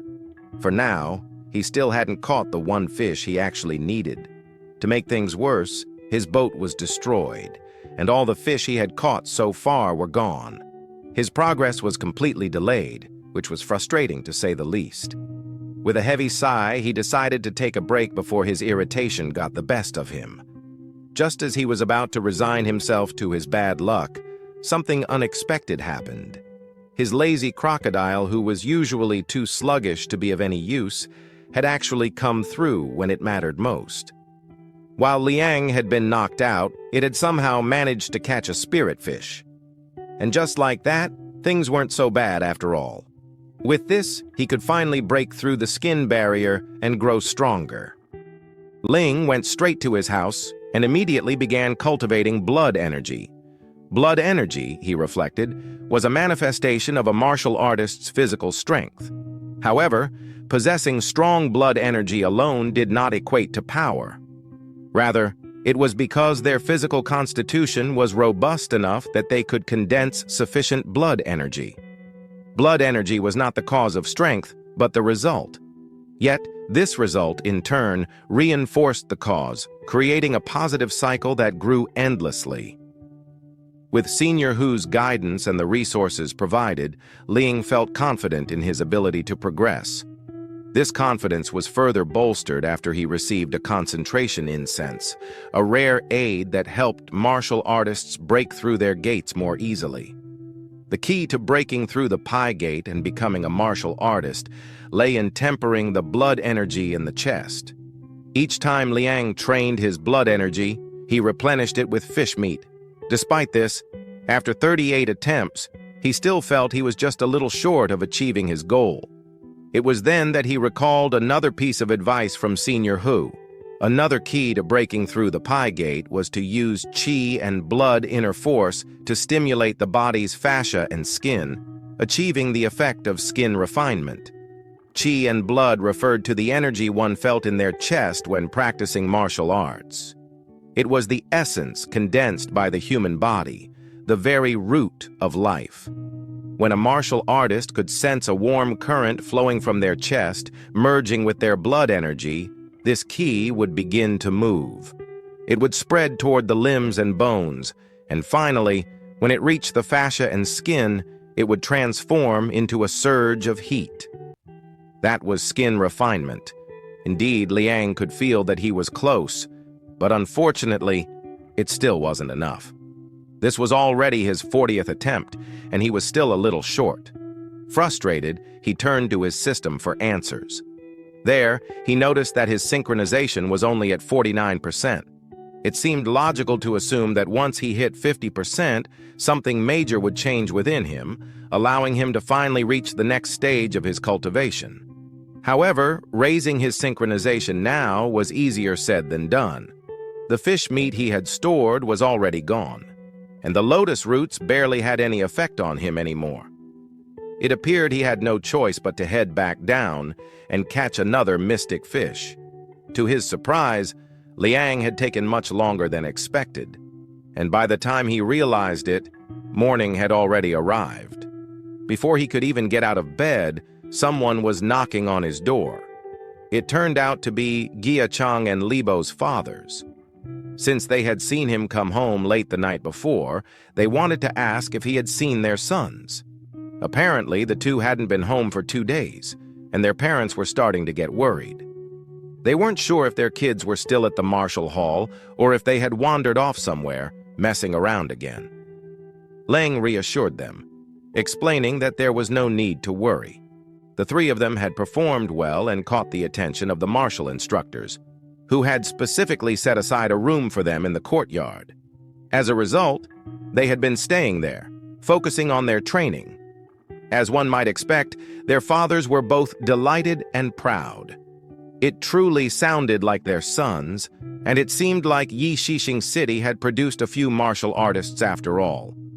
This wasn't much of a surprise, as everyone had watched these kids grow up together and had always known they would achieve something big one day. Leang kept his smile on but didn't reveal the whole truth.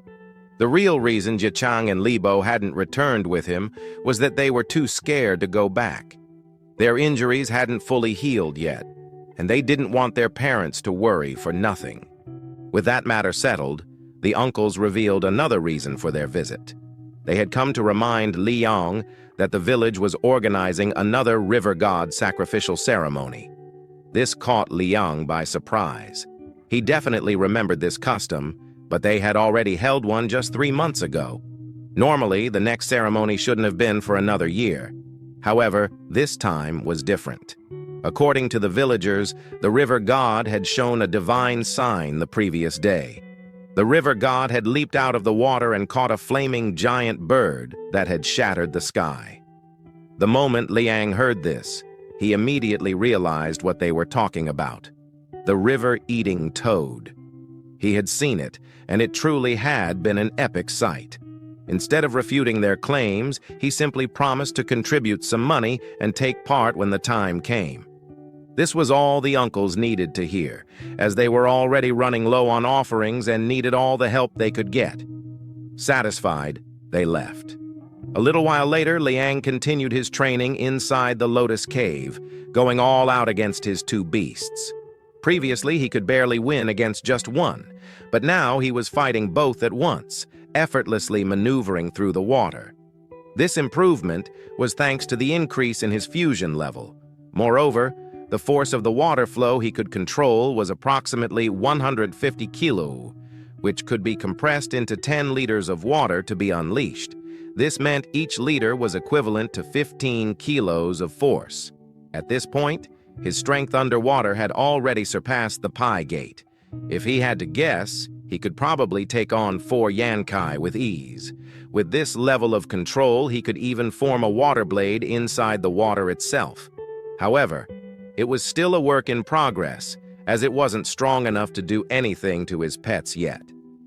If only he had a weapon suited for it, then it would definitely become a formidable technique. Speaking of weapons, Leang suddenly remembered what his third senior brother had mentioned. This world had a special kind of weapon called a spirit weapon. These weapons could self-repair and even level up over time. However, forging one wasn't easy. Their cores required rare heavenly materials and earthly treasures, making it almost impossible for him to acquire one right now, or so he thought. Just then, his pet Chunky sensed something hot, even in the water below. Without hesitation, Leang turned to investigate, following Chunky's lead.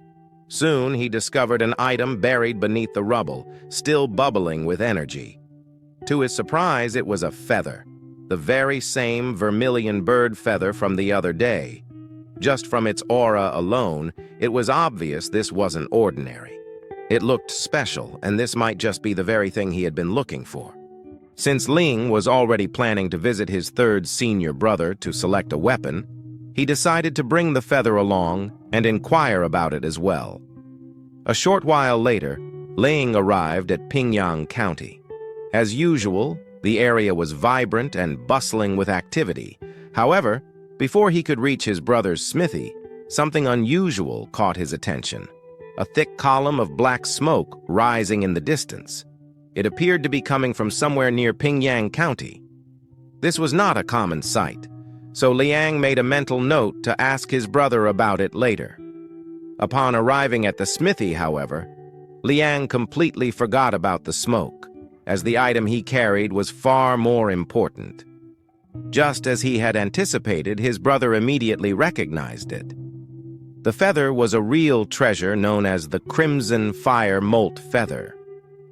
His brother was so impressed by the find that he didn't hesitate to congratulate Leang. This feather was no ordinary material. It originated from the Crimson Firebird, a rare spirit creature. When faced with a life-threatening danger, the Firebird would inject all of its life essence into a single feather before scattering its plumage in all directions, allowing it to escape. Among these feathers, one would always contain the most life essence, known as the Scarlet Fire Gold Feather. Using this feather, the bird could undergo rebirth, similar to how a lizard sheds its tail. Except in this case, the Firebird would abandon its entire body. Leang's eyes sparkled with excitement upon hearing this news. However, just as he was about to celebrate, his senior brother clarified that what Leang had found was not the legendary golden feather, but merely a remnant. Though it was still a great discovery, this clarification instantly deflated Leang's enthusiasm. His brother had initially hyped him up, only to reveal that the feather was not as extraordinary as he had thought. Nevertheless, Leang wasn't overly disappointed. The feather could still be used to forge a spiritual weapon, which was exactly what he needed at the moment. Reflecting on his recent battle with the stone crab, Leang had already decided on the type of weapon he wanted: a polearm. He believed it would work best underwater and complement his self-created techniques. Without hesitation, he confidently chose a spear. This decision surprised his senior brother, as spears were quite rare in their school. While longer weapons offered the advantage of reach, they were also harder to control. Despite this, Leang remained firm in his choice. He knew exactly what he needed, and his unique fighting style demanded something unconventional. Seeing his resolve, his senior brother didn't question him further and agreed to forge the spear. Leang was grateful for his brother's assistance, though he understood that crafting a weapon wasn't an instant process. He would have to wait a few days for it to be completed. Just before leaving, however, something caught his eye again, the same ominous column of thick smoke rising in the distance. Instinctively, he turned to his brother and asked about it. The mood shifted instantly. His brother's face darkened, and his anger boiled over to the point where he cracked the table he was holding. The smoke, he explained, was coming from Fawa Temple. A massive fire had broken out that morning, and amidst the flames, something terrifying had emerged, a mountain demon straight out of a nightmare. Hours before the chaos unfolded, on the outskirts of Fawa Temple, a woman was seen running frantically toward the temple. Her tattered clothes and bruised body made it evident that she had endured unimaginable suffering. Despite her advanced pregnancy, she pressed on, driven by sheer fear. The moment she spotted someone and attempted to cry for help, her body gave out, and she collapsed on the spot. Fortunately, her desperate efforts were not in vain, as the people at the temple took her in and cared for her. However, when she regained consciousness, it was clear they demanded answers. How had she ended up in such a dire state? Out of gratitude, the woman explained her ordeal. She revealed that she was originally from Hwaju County. 3 months prior, she had traveled to Pingyang County to visit her relatives. However, her journey took a horrific turn when she encountered a group of sinister-looking bandits. They blindfolded her and dragged her to an unknown location, a place she described as nothing short of hell. The people there had been tortured and broken, stripped of their humanity and transformed into something unrecognizable. She lamented that being kidnapped for ransom would have been preferable to the fate she endured. Instead, the bandits sought something far more sinister. They intended to refine her into a pill. Meanwhile, in the very hellhole she described, a ritual was underway. A large group of robed figures focused their energy on runes carved into the body of a sacrificial victim, causing the victim's body to swell grotesquely. Once enough energy had been gathered, a man referred to as the Great Superior stepped forward, wielding a horrifying knife. He plunged the blade into the victim, and from the gruesome act emerged the very thing they sought, a twisted, monstrous pill. This abomination, a fusion of pure evil and the flesh of the sacrifice, was something only a mind steeped in insanity could conceive. Even some of the newer followers began to question what they were witnessing, their confusion palpable. Who could blame them? One of the senior members took it upon himself to explain the ritual, his tone carrying a mix of reverence and horror. He revealed that this was a forbidden pill known as the fetal pearl pill. The sacrificial victim was first forced to consume a broth brewed from the flesh of a mountain spirit. It didn't matter whether the victim was male or female. Once they drank the broth, their belly would swell, nurturing a grotesque mass of flesh inside them. After 3 months, this mass would mature into a fetal pill, which could then be harvested and refined into a fetal pearl pill. It was said that consuming such a pill would grant immortality. However, if the mass was not extracted within the 3-month period, it would hatch, and what emerged from it was something even the most seasoned members of the group refused to imagine. Back at Fawa Temple, the older monk had gone to the city to inform the authorities about the woman's harrowing story. In his absence, the younger monk was tasked with bringing her food. As he entered the room, an eerie silence hung in the air. He noticed the woman's silhouette lying on the bed and assumed she had fallen asleep, which seemed reasonable given her ordeal. He was about to set the food down on the table when he suddenly stepped into something sticky. At first, he was confused, but the sharp metallic scent that filled his nose soon made it clear. It was blood, and it was fresh. When he turned toward the source, he froze in terror. All that remained of the woman was her lower half. His instincts screamed at him to flee, but his mind struggled to process what he was seeing. Desperate to make sense of the scene, he turned his gaze back to the bed, only to find the woman's lifeless upper half lying there. Just as he was about to run, another drop of blood splattered onto his head. Confused, he looked up, and immediately wished he hadn't. Perched above him was the ugliest, most horrifying creature he had ever seen. It was a monstrous baby. The little monk had returned from the city with 2 officers and a cultivator from the Yang sect, the same senior who had previously tried and failed to stop Yan Kai from beating up Libo and Ji Chang. Thanks to Yankai's connections with the Jiao Manor, the senior Lu Xiaohui had been unable to intervene. The officers were more than relieved to have him there. It was far better than calling in someone higher up. However, Lu Xiaohui hesitated, not out of humility, but because something about the situation unsettled him. In truth, he hadn't come out of goodwill. He had been personally ordered by the steward of the Jiao Manor to recover bodies and retrieve certain items. Though he hadn't been given details, he knew better than to expect anything good. This was dangerous, and he was well aware of it. Yet he had taken the job anyway. Before he could dwell further, his thoughts were cut short as they approached the temple. The atmosphere felt off, eerily different from what they had expected. It wasn't just unsettling, it was ominous as hell. The moment they pushed open the gates, they froze, mouths agape. Countless monks lay lifeless near the entrance, their bodies sprawled across the ground as if they had been trying to flee, only to be caught right at the gates. As expected, the little monk's first concern was his master's well-being. Without hesitation, he rushed deeper into the temple. One officer followed immediately, while the other stayed behind with Lu Xiaohui to investigate. Most of the corpses bore jagged, deep bite marks, as if left by some enormous insect. But an insect of that size shouldn't exist. Worse, not a single body was left intact. Whatever had done this wasn't just a predator, it was something wicked. Lu Xiaohui cursed the steward under his breath. This wasn't what he had been told. The steward had mentioned only a few victims.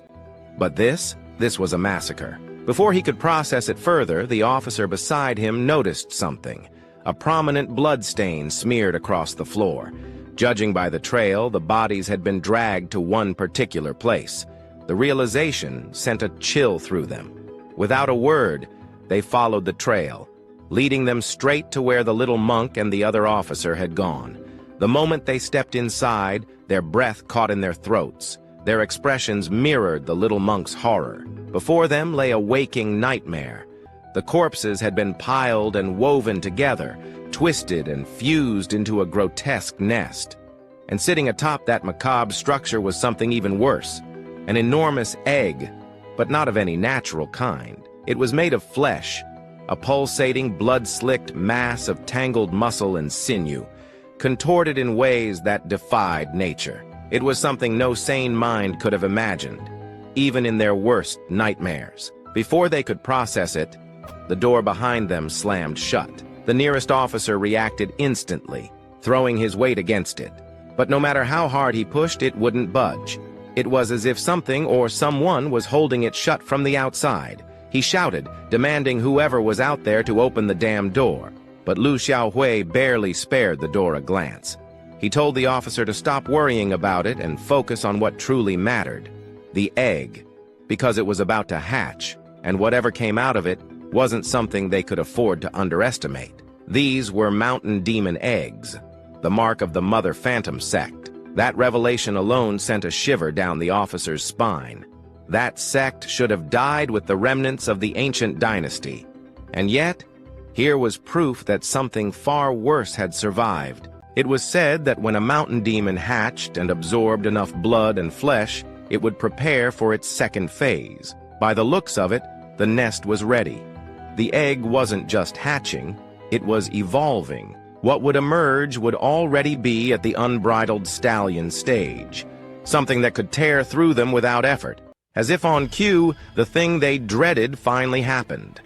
The ugliest motherfucker imaginable clawed its way out of the egg, dripping with blood and something far more vile. Its limbs were freakishly long, granting it unnatural speed. Before anyone could react, it closed the distance in an instant. Its first victim didn't even get the chance to scream. The remaining fighter's instincts surged into overdrive, but instead of running, the youngest among them chose to fight. His senior barely had time to react, reaching out to stop him. Charging in was beyond reckless, but it was too late. The monster shifted its focus to the young fool who had dared to stand against it. With terrifying ease, it caught him, sending his senior stumbling back. At that moment, the young officer realized just how close he was to death. Desperation surged through him, and he cried out for Lu Xiaohui to help, but Lu Xiaohui didn't move. His mind raced, calculating the situation. The truth was clear. He didn't stand a chance. A man who hadn't even broken through the 4 barriers was nothing against a creature at the stallion stage. The logical choice was to retreat. Survival was what mattered. That was what he had always believed. And yet, he felt disgusted. Every instinct screamed at him to run, to live, to fight another day, to take the safest path as he always had. That was why he had survived this long. He had always been adaptable, always picked the route with the best outcome. But this, leaving now, meant this monster would roam free, and that he couldn't allow. His past self wouldn't forgive him for that. Because before he became a man of intellect and logic, he had been a child with a pure heart and an unshakable dream. He had once shouted to the world that he would become a great hero, like Master Yang, someone whose name would be renowned across the lands. Back then, the other kids had looked up to him for it. Of course, he had taken pride in that. So even when he found himself outclassed, he never backed down, not even against the young master of the Jiao Manor. He had fought, despite taking a serious beating. But when he saw how his injuries made his father worry, something in him changed. He didn't want to be a burden just because of his pride. His father, however, wasn't the type to miss such a shift. He reminded his son that no matter what happened, he had to become someone he himself could respect, and that had stuck with him. So now, gripping his blade, Lu Xiaohui steeled himself to fight, to test just how powerful a stallion stage monster truly was. This was exactly why he had become a disciple of the Yang sect. Master Yang had seen something in him, and now was his chance to prove it. He charged forward, striking, but the monster dodged effortlessly, already preparing to counterattack. Lu Xiaohui was ready. He met the creature's assault head-on, their blades clashing. At that moment, memories of Master Yang's stories resurfaced. Tales of standing firm in the face of adversity, of his blade gleaming brilliantly as he swung it, flashes of steel cutting through darkness like sunlight piercing storm clouds. Even when heavily wounded and exhausted, Master Yang had never once considered stopping. If his master could fight to the bitter end, then why should he, his disciple, be any less? So even as his dominant arm was severed, he didn't waver. Instead, he shifted his grip, driving his blade deep into the monster, pinning it to the ground, just as he had planned from the beginning. The fire from the candles he had struck earlier had already begun to spread. He had never intended to defeat the beast through brute strength alone. He was too weak for that. Fire was his only chance. And for the flames to consume it completely, he had to keep it pinned down, even if it meant dying alongside it. He apologized to the young officer for involving him. There had been no other choice. He had to see this plan through no matter the cost. But the officer understood. After all, the reason he had become an officer in the first place was to do what was right. And this was undoubtedly one of those moments. He would never blame Lu Xiaohui for his decision. To his eyes, Lu Xiaohui was already a hero. That made Lu Xiaohui chuckle a little. He had always known there were people far more heroic than he was. His mind drifted back to a childhood memory, one that had shaped him more than he cared to admit. He had been just a boy when the third young master put him in a difficult position, break another child's teeth, or have his own shattered. It had seemed like a test of loyalty, but to him, it was never about fitting in. He had never cared for that. What he wanted was strength, a way to never feel powerless again. Obeying the young master's orders could have been his chance to grow strong, like the heroes in the stories he admired. So he had wrestled with the choice. Gain power at any cost, or become someone he could be proud of. It had been a harsh decision for someone so young, but when it truly mattered, he had always chosen the latter. He had stayed true to himself, not just as a man he could respect, but as someone others could look up to. Because in the end, he was a hero. And heroes always did what was right, even if it meant sacrificing themselves. The scene shifts back to the guy who set everything up. Right here, he ended up receiving a scolding from his old superior, Xiao Manor, who told him that what he had done was completely wrong, since his actions would basically lead to the destruction of his family. However, to save himself, he ends up saying that they did everything they could to protect their secret. Still, they hadn't expected that woman to run so fast. Moreover, she ran straight to that temple. To make matters worse, by the time they reached the temple, they found something quite interesting. The place was completely destroyed. Additionally, there were two men there who would be extremely difficult to defeat. And on top of that, he had no choice but to leave El Shangu and the authorities behind to stall for time while they dealt with those mountain demons. As soon as he entered that mansion, they set it on fire, as it would be easier to burn all the evidence inside. However, Shao Manor was furious at his actions and was about to scold him again. But just then, someone appeared and asked him to stop arguing, saying that the real culprits behind this foolishness were the two of them. They had lost that woman, which was a huge disaster for them. To make matters worse, the Supreme Mother realized that their actions were insincere. Deception is something they despise, and she clearly enjoys punishing people like that. With a more serious expression, he raised his hand and moved toward the subordinate who was lying on the ground, sweating and terrified, begging for mercy, but it was useless. He crushed him. While doing so, he declared that this was the will of the Supreme Mother. However, whether he liked it or not, he had caused a great disturbance among them. The Supreme Mother, therefore, would bless him in the end, after his death. Meanwhile, he told him not to feel too happy about it, because they were all in the same boat. He understood all of this and began cleaning up the mess that had been made. While he was doing so, Butler Zheng asked if he was really willing to abandon his children. He said he was fine with it and that it would never happen again. Regardless, he had nothing left to do there now. He would be leaving everything in the hands of that master. The other man agreed, and then he left. As soon as he walked away, we see another servant commenting that the butler from earlier was basically threatening him. He said that wasn't good. However, on the other hand, he admitted the same thing. If not for his family's wealth, he would never have to listen to that old man. But thanks to him, he had managed to accomplish something quite significant. He had eliminated a large portion of those monks and ensured that the monster that came from that woman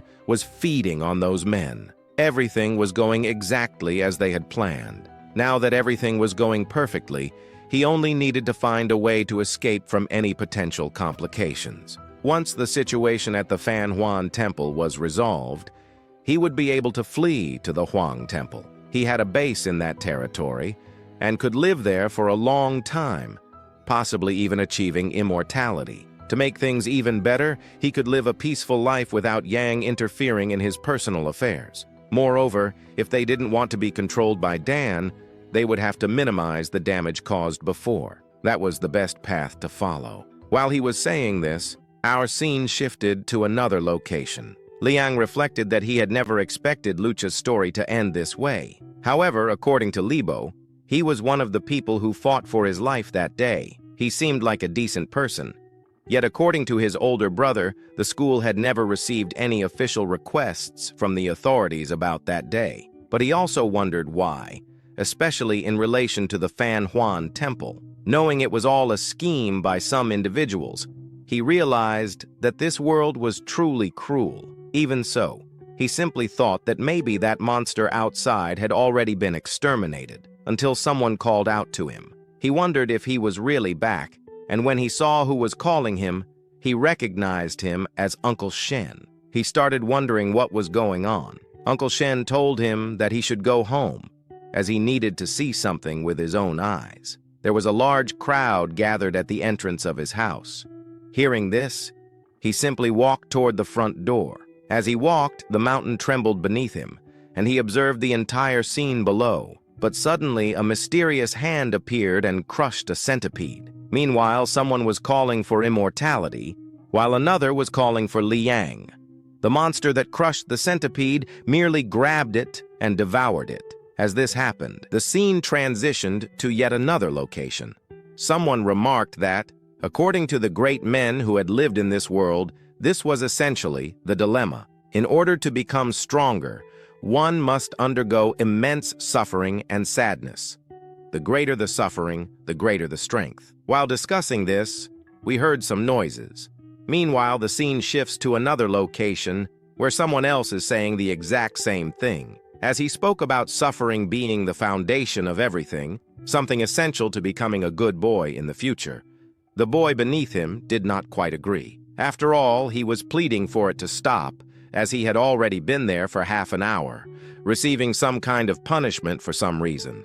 Moreover, those slaps. However, on the other hand, the man said the opposite. He was the boy's father, and besides, he was quite smart. How could he possibly be more foolish than his own son? Just before he could continue hitting him, the boy, Raintall, asked his father if he would really go on, questioning whether all this beating would actually make him stop.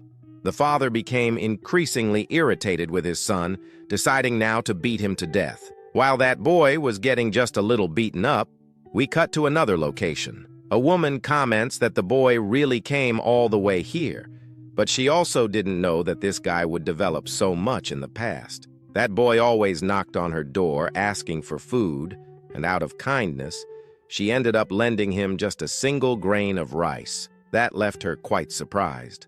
Hulk, however, was left wondering what she had just said. The next moment he gets irritated because she is an ungrateful woman. She doesn't know how hard it was to recover that grain she had lent to Leang. To make matters worse, her father had a short life expectancy.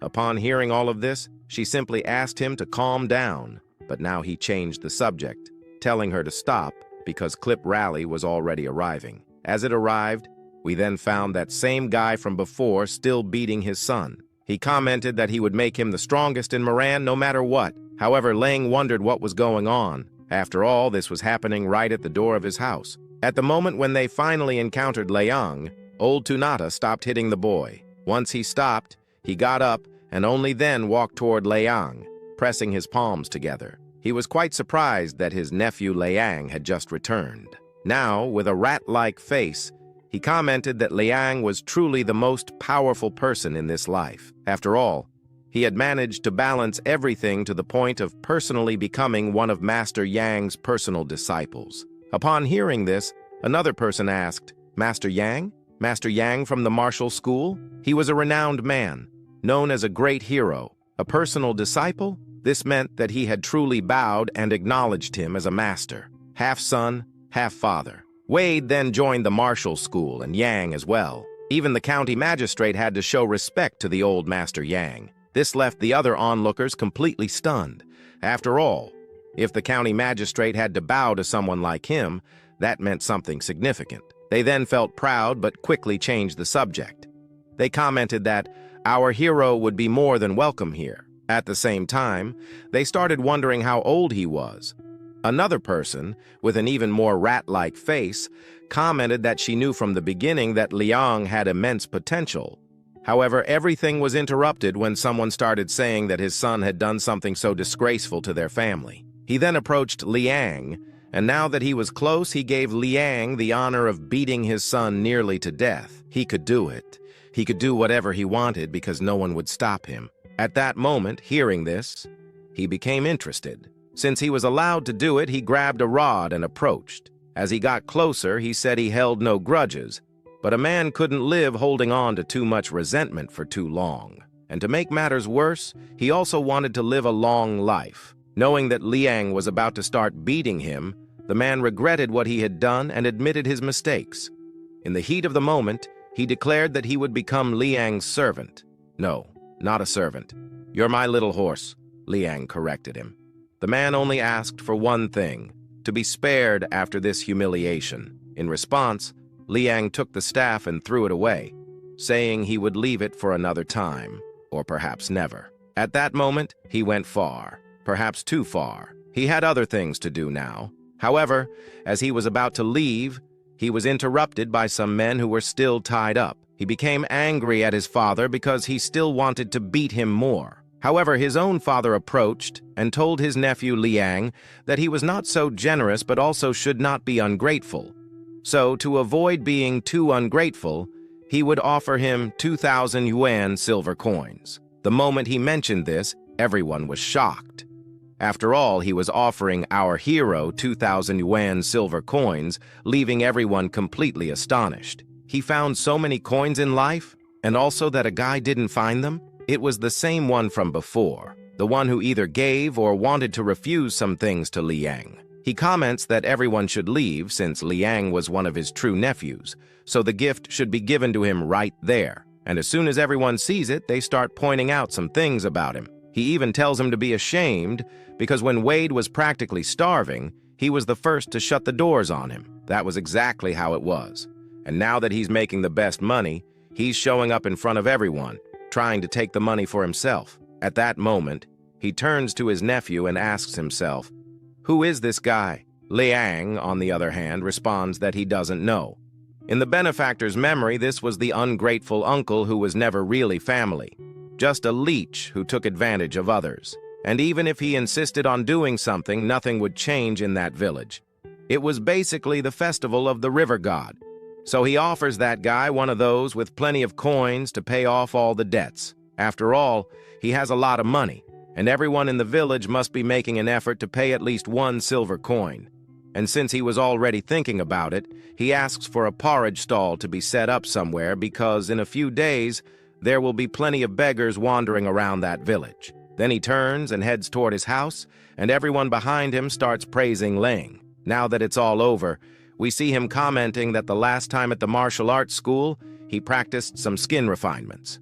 But at that moment, he felt that his skin had reached its limit. It was no longer stretching as before, but rather swelling. If he wasn't mistaken, he should be able to break through the skin portal today. But one thing was certain. The final breakthrough would generate much more heat than before. A single misstep he could take at that moment would end up frying his brain. To avoid that, he should use some physical cooling methods.